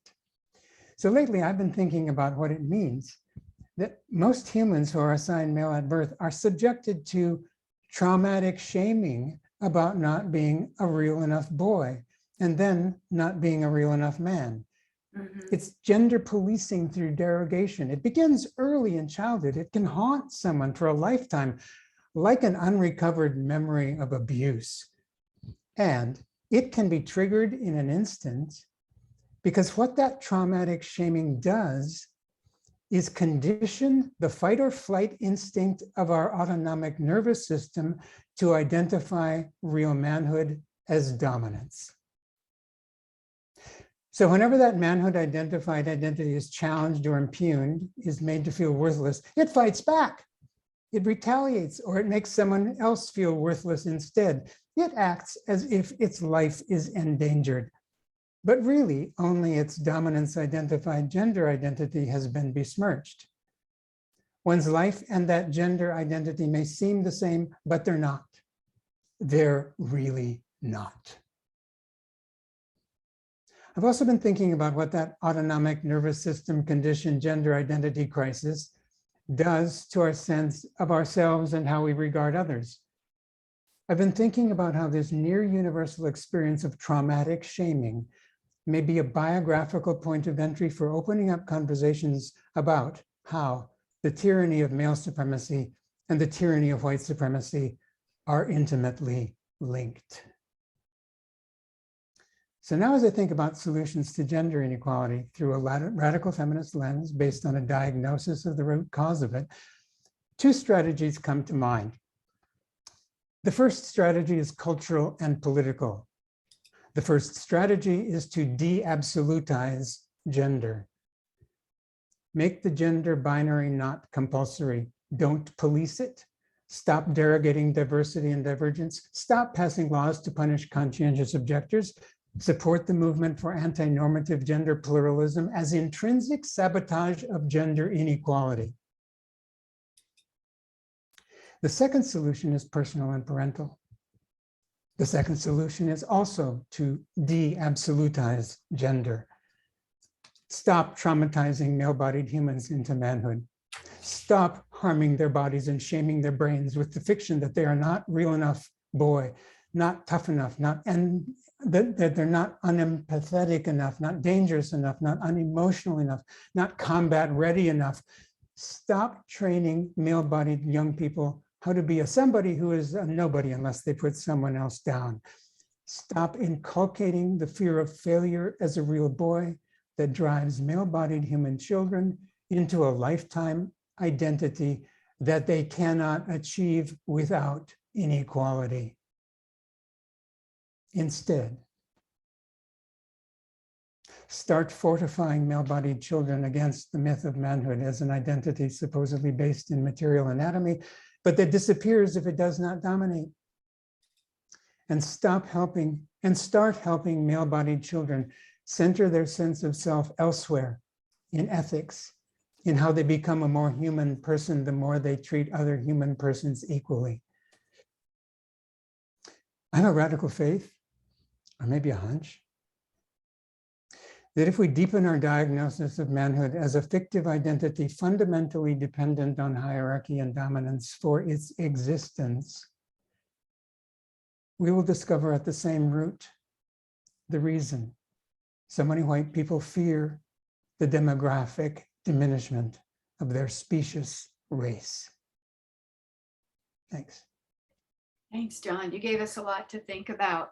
I have a list of questions and comments. So first we'll go to Ola, and then to Mark Sherman, and then Dan Silberg. And there's questions for Andrew, and Jed has a comment. So if that's okay with people, we'll go in that order. And let's make the comments fairly short because we're approaching the hour. So Ola, what was your comment? And forgive me. Yes, thank you, Kimball. Thank you, everyone. I want to appreciate the organizer of this event. Thank you, Jay. Yeah, I'm the founder of Boys Mentoring Advocacy Network here in Nigeria, Africa, and I've been working with boys specifically. One thing I like to add from this discourse, when you look at global leaders, you find out that majority of these leaders are men. How come we have majority of those who lives on the street, or boys and men on the street, are men and boys? Perhaps it's give me a kind of concern that men don't take care of their own species. So why is that? Look, that's my question. So why don't men take care of what? Why are men not taking care of men folks like themselves? When we command the leadership of virtually in politics, in organizations, but we still have a whole lot of men begging on the street, living on the street. It's kind of give me some questions that I'm seeking answers. Does anybody on the panel want to answer that? Why aren't men more supportive of each other? Do you think it's because men are taught to compete and perform, so it's hard to be supportive if you're in competition with someone? Jed, do you want to take that? I'll just.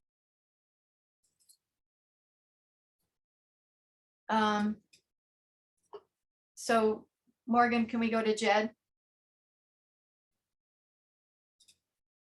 I tried to unmute. Am I unmuted now? Yes. Great, thanks.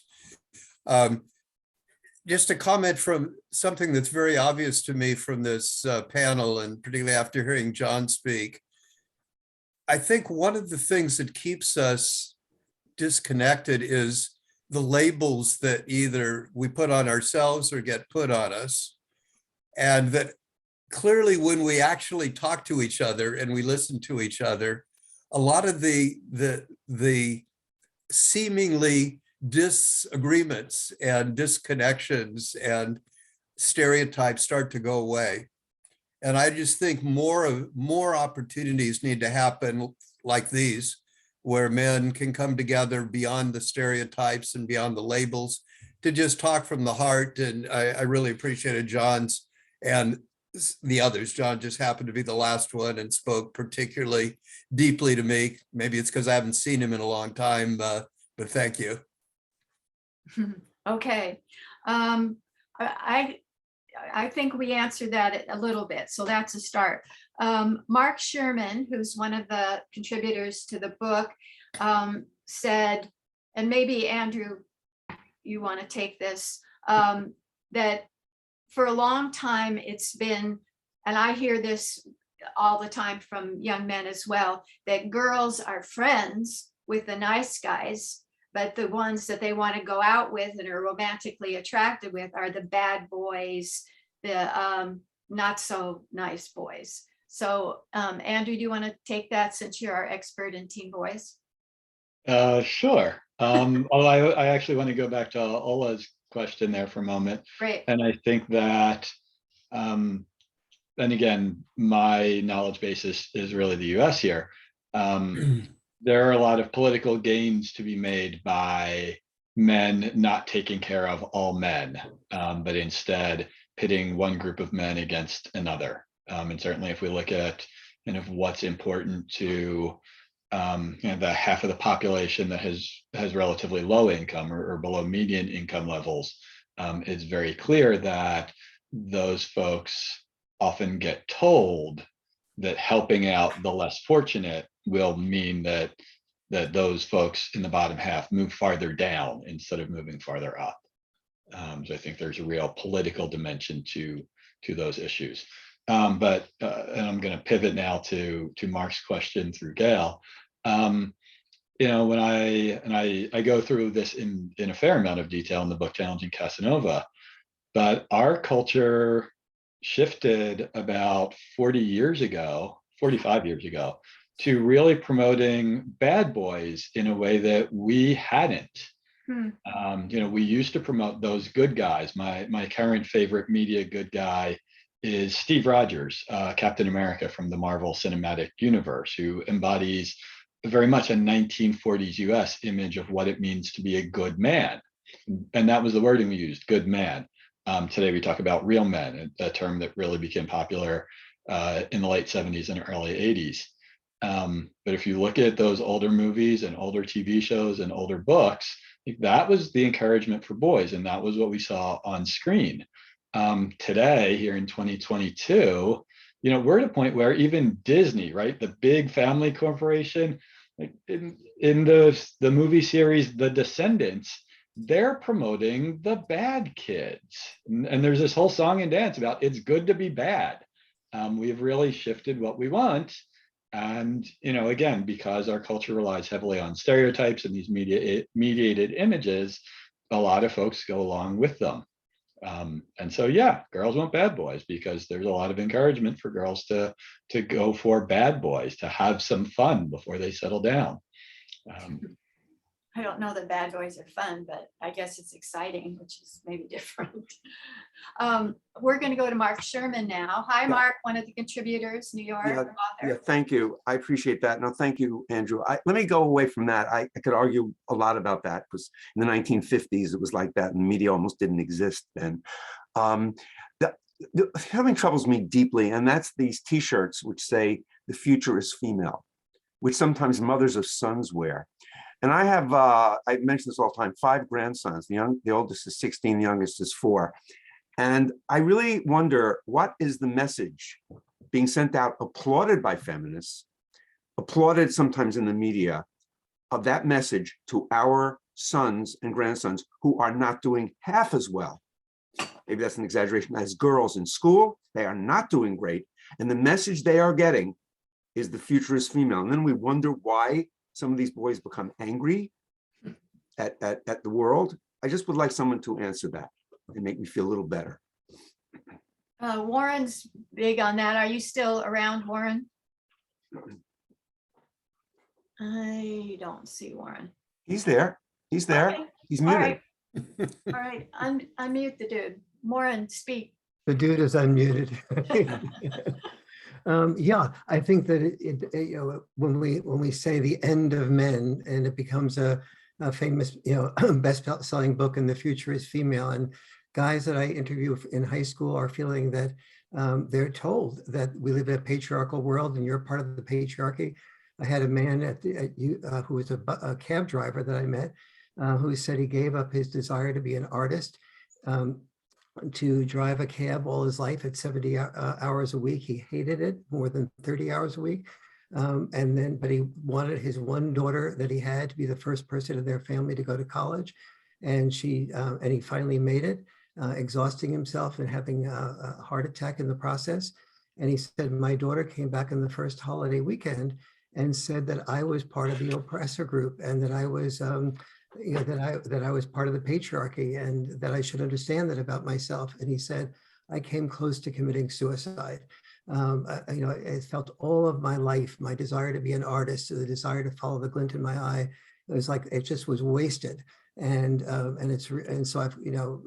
he elaborated on that, but I think that that's sort of something that's happening in the culture that really needs to be called into question. I wanted to address one other thing that I think is even more important, and that is the sexism that is around us all the time that leads to what Andrew Smiler and John Stoltenberg were talking about.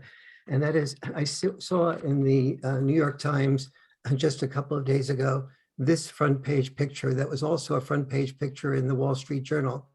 And the front page picture, if you can see it, is a woman, and the caption underneath it is, I will read, 15,000 people, mostly women and children, are sheltering in cramped common conditions in Kiev's subway system.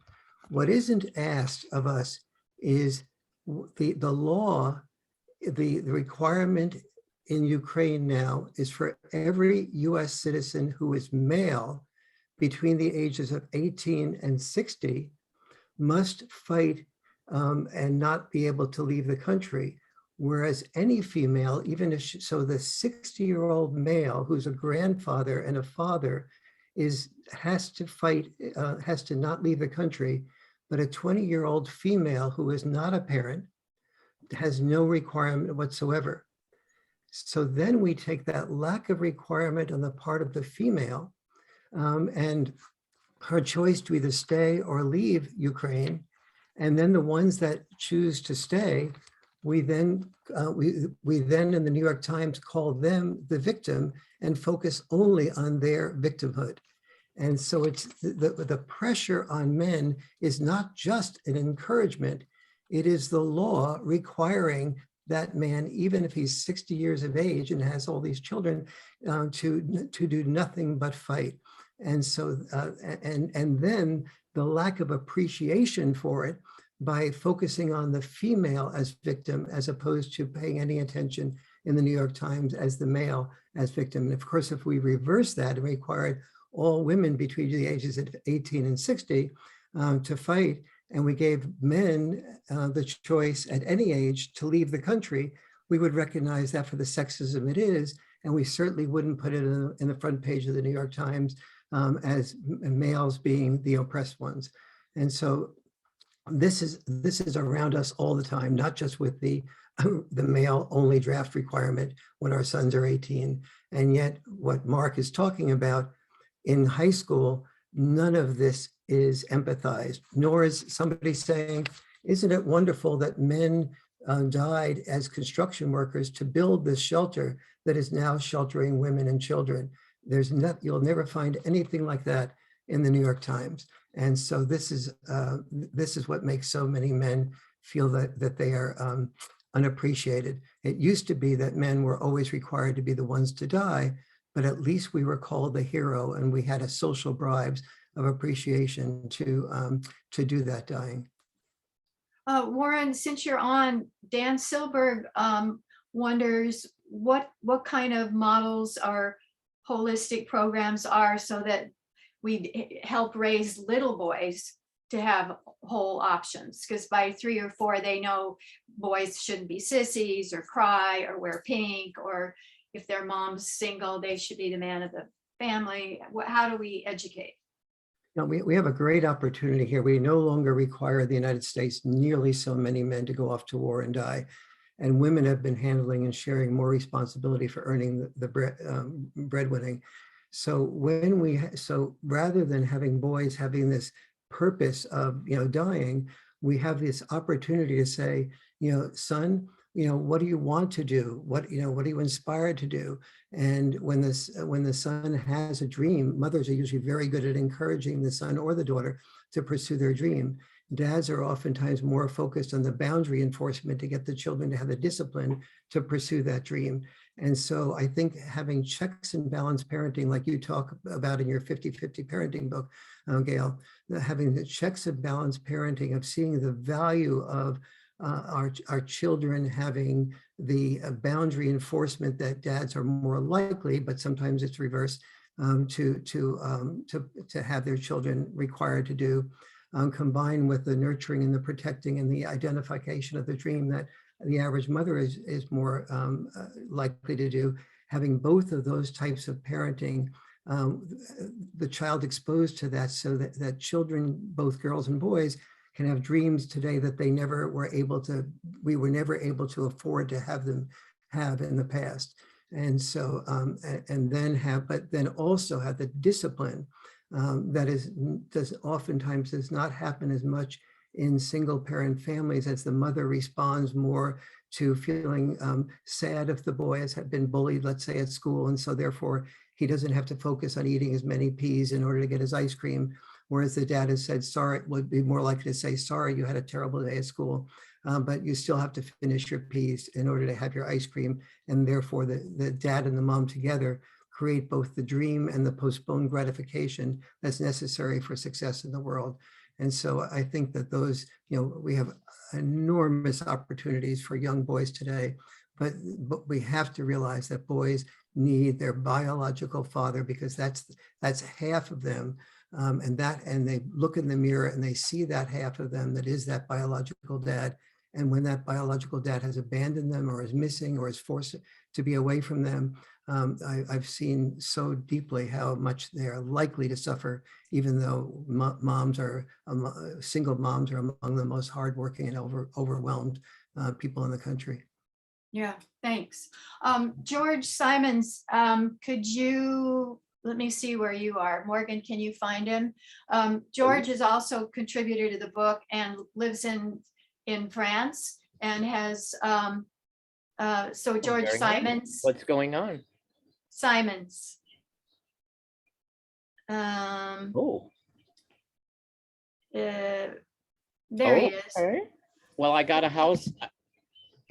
So George, my question for you is, you're hearing these comments that are mostly about the US. We've had a little bit about Africa. What being abroad for so many years, what's your perspective being on another continent in terms of what's happening with men's roles?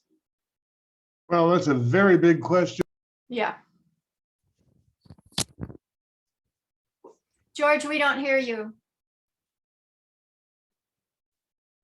I was saying that's a very big question for the last 2 minutes of the program. Yeah, but sorry. What I'm seeing is that there are different levels of participation. For example, years ago when we started doing our workshops on how to love an angry woman, we did it also in Germany. And what we see is the dynamics of the relationship were far more severe at that point in Germany than they were in the United States. So it's not a matter of great difference, but it's a matter of context in how people behave. And a lot of this has to do with the cultural values of how people communicate, and how in specific contexts people communicate across genders. I see a lot more solidarity at the moment in the families and the men and women relationships here in France. And I mean, they're risky as in every place else. But I think the sense of family cohesiveness in certain cultures is something we lack in the United States in many respects. The extension of family to a larger range of people and the importance of participating and connecting with family gives a responsibility both to men and women as to how they behave in the relationship. There's lots of phenomena that we struggle with in different places. Like in Italy, we have the mamone, the guys who stay with mama until they're 53 years old or something like that. So, there's a lot of anecdotal stuff that's culturally specific, but I would say that the dynamics are relatively close to those in the United States, but they may express themselves in different contexts differently. For example, in France here, there's a lot more authority given to the boss, whether the boss is a man or woman. And on the other hand, there's a lot of flexibility in the ultimate choice goes to the person who's in charge, but there's lots of argumentation, lots of discussion that is relatively wide open that people are not necessarily hurt by doing. Yeah, that's all I want to say at the moment. Because it's so extremely complex, and it has to do with culture and language and so on. So George has developed these kind of games around social issues. So you can read his chapter in the book and learn more about that. I want to ask Jeff Morgan to sing us out. But if people want to keep on talking, and that's great with me. But Jed has his hand up, so let's go to Jed. Merci bien, Georges. Vous êtes très gentil. Merci. Can you hear me? Yes. Okay. I want to just say something real briefly, and it requires much more than we can say at the end, and I want to hear Jeff and see him sing. But I want to speak to some of the biological roots of maleness, and that's a controversial issue. And I just want to say two things about it. One is I think there's a lot of evidence to indicate there are some biological differences between males and females. And in the area of longevity, we know that male mammals die earlier than female, and that they're not part of the human male culture. But the thing that isn't talked about as much, and I want to just say it because Warren raised it and John has raised it, is that because there are biological differences, that does not mean they can't change. All the new evidence in evolutionary biology and epigenetics says that even what's built into our genes gets changed as the cultures change. So let's not feel that if we have biological differences, that means they're rigid, they're locked in and never changeable. That's all I'd want to say. If people want to know more about that, I've written a lot and can share more, but I think it's worth recognizing for all of us to expand our understandings. Right. I think Jeff Morgan is not with us. Jeff. Yeah, I am. Oh, there he is. I recognize him. Oh, thank you so much. I hate to put you on the spot, but thanks for asking. And what's come to mind from what a lot of people said, including John, about the early trauma of male socialization, was the Libby Roderick song, and it's just short. A lot of you know it. I'll sing the lyrics twice. How could anyone ever tell you you were anything less than beautiful? How could anyone ever tell you you were less than whole? How could anyone fail to notice that your loving is a miracle, and how deeply you're connected to my soul? For everyone here, how could anyone ever tell you you were anything less than beautiful? How could anyone ever tell you you were less than whole? How could anyone fail to notice that your loving is a miracle, and how deeply you're connected to my soul? I want to cry. That was so beautiful. Thank you. Jeff, you are hard to find. How do people get a look at your songs, like the one people heard at the beginning, I'm Glad to Be a Man? Good luck. I don't know. I'll have to make myself more visible, I guess. Yeah, I'll work on that. Okay, and then then send it to me because I'm Yes, going to I email will. the group Great. I will and do and that. then I'll share. Okay. Okay, so we're only 5 minutes over. I think we did a good job. I'm happy to stay on. So if anybody wants to keep on chatting, great. But in terms of the presentation, we did it. Wahoo! And the next one is April 30th, and it will be a focus on generations, attitudes towards gender roles. So we have Gordon and silent generation, and we have all the way down to alpha. So does anyone have any thoughts that didn't, who I really want to hear from is Leonard. Are you still on in Serbia? Because Slovenia. Could you tell us, it's good for us to have some kind of cross-cultural dialogue understanding. George did a little bit for us, but could you kind of give us your interest, your take, what you focus on, what you do? Well, I am a member of Association of Fathers of Slovenia. I'm a founding member. We created with my friends it. And now I'm also working with PEF, Platform for European Fathers. I'm a kind of secretary for PEF now. And I'm also a member of ICSP, International Council on Shared Parenting. Probably heard of it. No. It's international. It's located in Bonn in Germany.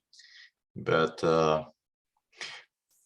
former president of ICSP was Dr. Edward Crook from British Columbia, Canada. And now Jennifer Harman is president of ICSP. Well, so I'm a kind of international. And how many children do you have? 5? No wonder you're focused on fatherhood. Do you have paid parental leave in Slovenia? Yes, we have, but mostly mothers take mother leave and parental leave. It's altogether is almost a year. 100 days is only for mother, and 260 days are can be combined, or father can take it. I wish members of Congress could hear that, because they won't pass paid parental leave in the US. Yes, I know. Well, I have some relatives in Canada and in Colorado, for example. So I'm familiar with it. My oldest son, for example, is living and working in England. So I know the situation around the world, how it is. And well, here in Slovenia, for example, we are, in terms of, for example, domestic violence, we have very low number of domestic violence in Slovenia, and also a high number of non-paid work in at home. So we are, let's say, pretty equal between genders, men and. How do you think that is? What is it? Because of history, religion, economic forces? Why? I don't know. Maybe. Maybe altogether. Maybe women here were, let's say, more important, or they were just passed better through history. I don't know. You know, First World War, mostly men were victims, right? And then Second World War, also probably more men than women were killed, and so on. And after the war, the Second World War, it was kind of a lot of power given to women, or they. Well, under Soviet rule, women were needed to work, and they became physicians. We were not directly under Soviet Union or in the Warsaw Pact.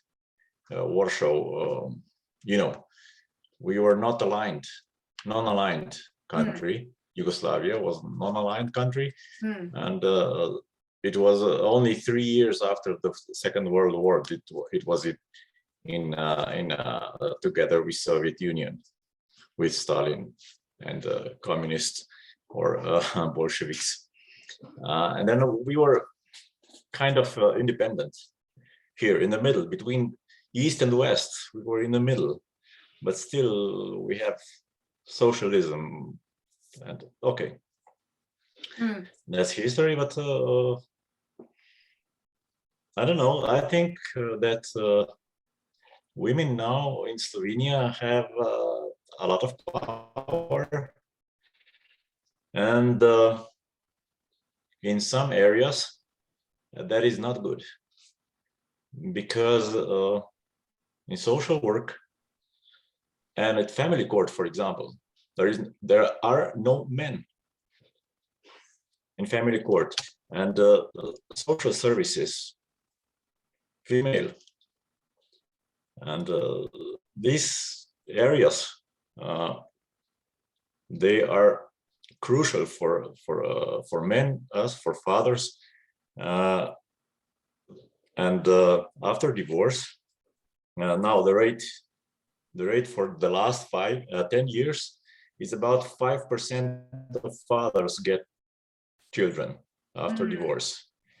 Shared parenting is rising, and it came to 30%, but that is only to women, to mothers, get less custody cases. So we are not in a good position. Not Too much. Yes. So we are in a position we have to fight for equality, but for equality for men. Not. Yeah, we want equality, period. Yes. Yes. Thanks. Thank you. So let's see hands if anyone else has a question or comment or a solution that they'd like to share. George Marks, you're on. Well, I don't want to say that women don't support sexism and don't create problems in us men, because obviously they do. But I think we as men need to do a lot of work with other men and boys and caring, loving work, and help change masculinity ourselves, rather than putting the burden on women. And particularly with respect to white men, I think, and I said this earlier in response to Dan Silberberg, as men, and particularly as when we have privilege as white men, we tend to think just in front of our noses. Like, and I've done it myself. I only started caring about children a lot right before I became a father. We care about the elderly when we either get old or we have an elderly parent. A great example of that for those of us who are ancient antiques like Gordon Clay and myself is during the AIDS epidemic. There was one group that wasn't there at all, and it was heterosexual white men. Lesbians were there in great numbers because they saw the oppression of gay men as part of their oppression. We heterosexual white men, and I include myself in that, although I did make an effort to get involved, weren't there right now, today, abortion rights and reproductive justice is really important. And we men are not there. And I'm trying to organize on that area. And there's a great existing already men's group on that. But we don't think beyond our noses. We look at the short-term things that are right in front of us, and our culture in the United States encourages that. Like economic planning, long-term planning in the US is like 6 months from now or a year from now, not 5, 10, 20 years from now. It's just dealing with in front of our noses. And we really have to recognize the powers of wealth, very wealthy people, and racism and sexism together, and see how people are manipulating other people, how the powerful are manipulating those who are not. And they're manipulating us as men too. They play us off against women, keep us divided, so we're just fighting with each other instead of dealing with those issues. And I think I've said enough. Thank you. Oh, thank you. Let's see, Dan, we see your hand, your little cartoon hand. Yeah, well, first of all, Gayle, thank you very much for hosting this and putting this together. And so I just want to honor you for doing that and creating a space for us. Thank you. So I was born in 1950. And in the world in which I grew up, it was about male dominance. And it was certainly the training that I got is either dominate or be dominated. And so in that world, becoming the warrior was extremely important in the world I grew up in. And when I'm hearing these discussions and we talk about masculine and feminine, to me, it speaks of divisive. And I'm much more interested in a holistic approach.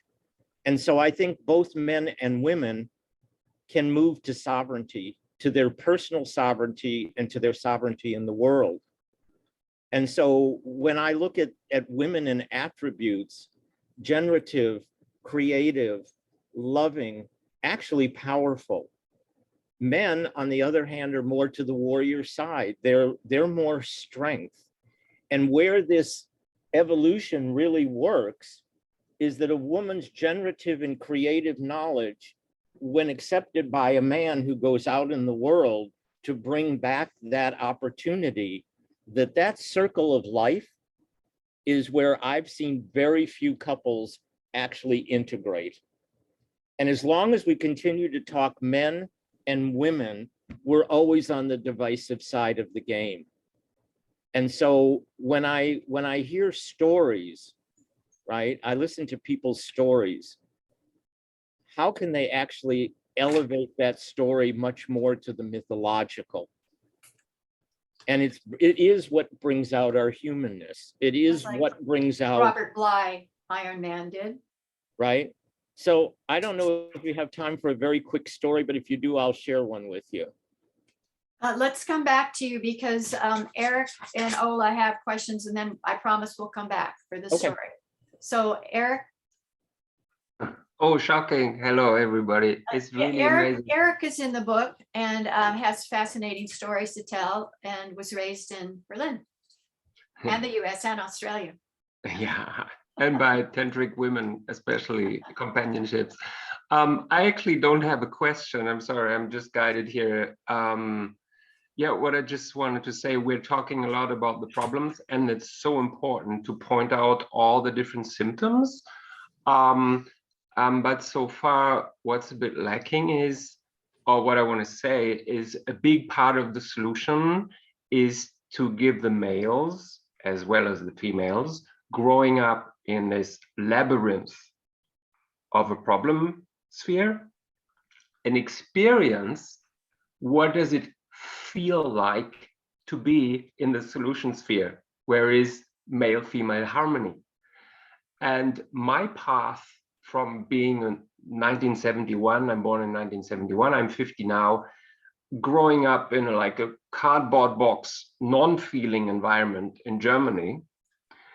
And then through indigenous, then meditation, yoga, and then all the en vogue body work, acro yoga, Thai massage, tantra, sensuality, unfolding my own inner feminine side, with a lot of female teachers and sweat lodge women and so on.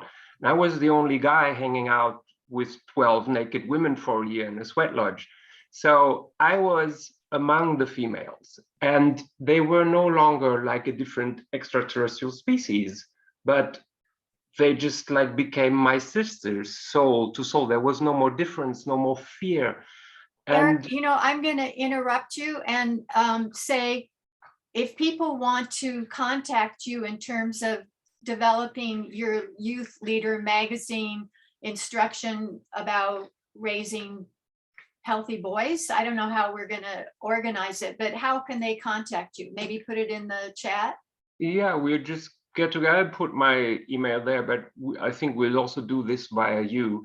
Yeah, I just wanted to say those experience environments are really precious, like acro yoga, ecstatic dance, and these de-armoring workshops where men can relearn to feel, and to feel yummy themselves. And that makes you a yummy, empathic companion that's not needy to feed on the feminine for the female. So those experience environments exist, and it's very much about the experience, not just the knowledge, but how to feel it.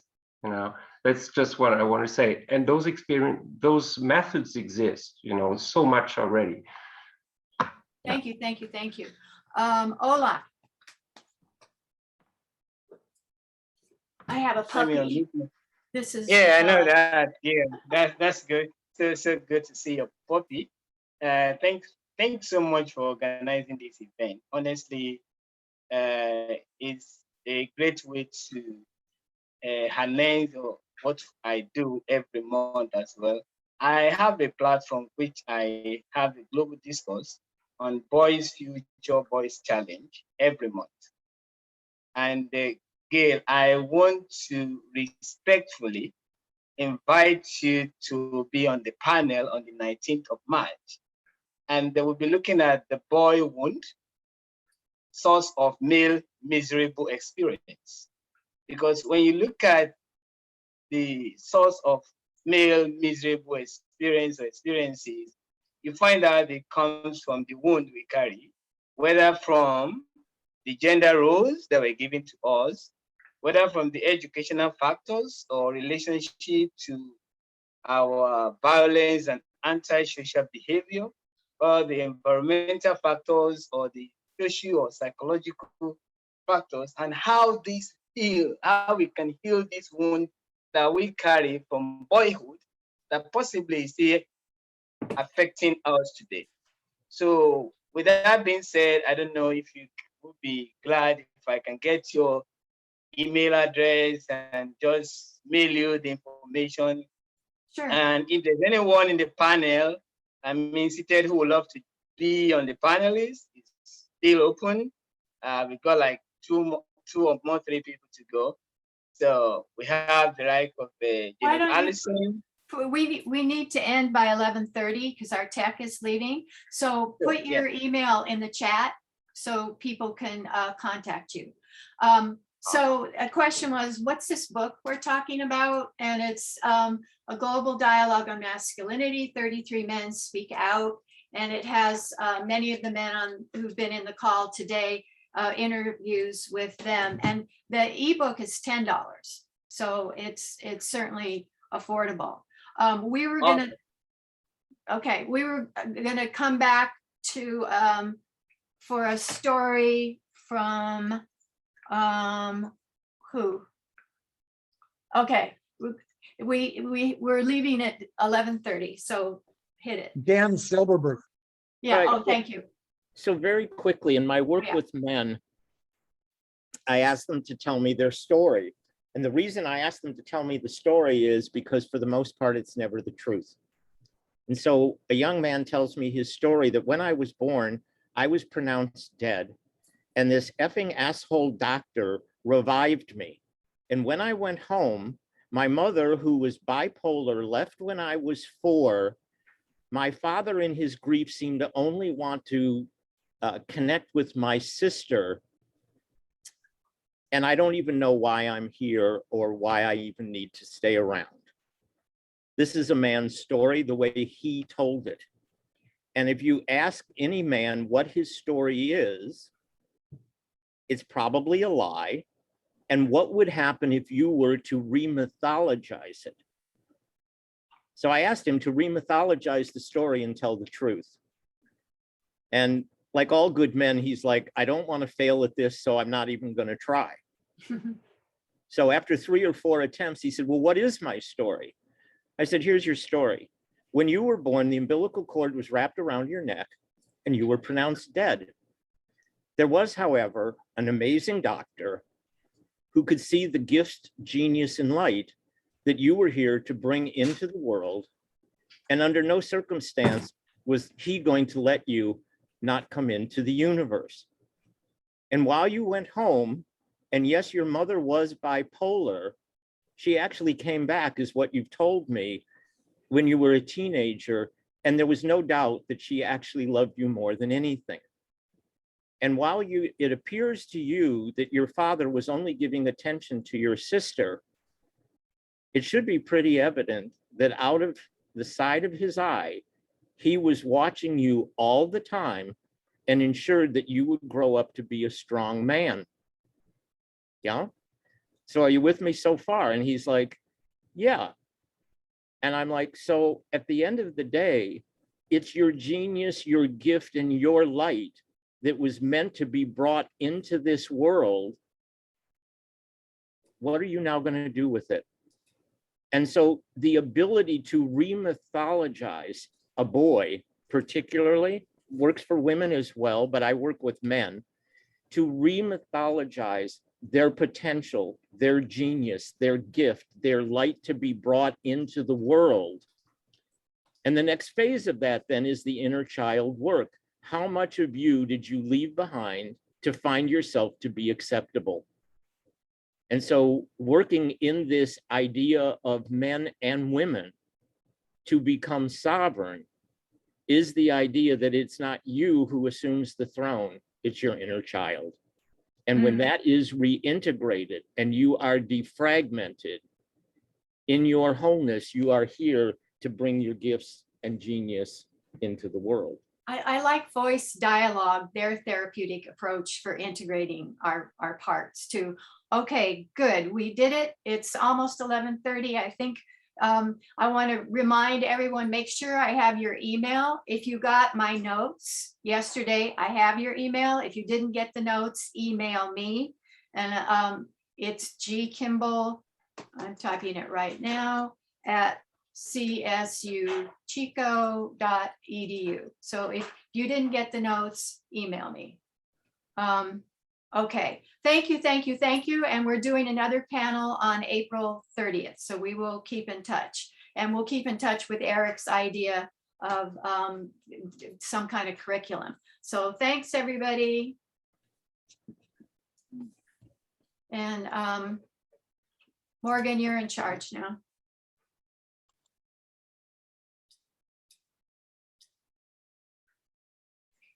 Okay, well, thanks everybody for coming. And if I muted you or missed your hand, I apologize. I'm doing my best with 40 people, so we'll see you in April.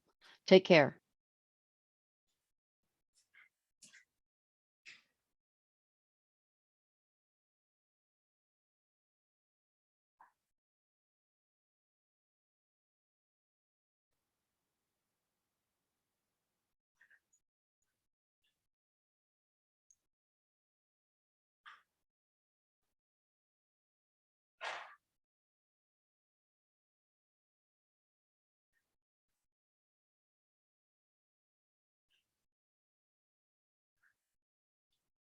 I'm copying the chat. Morgan, are you too?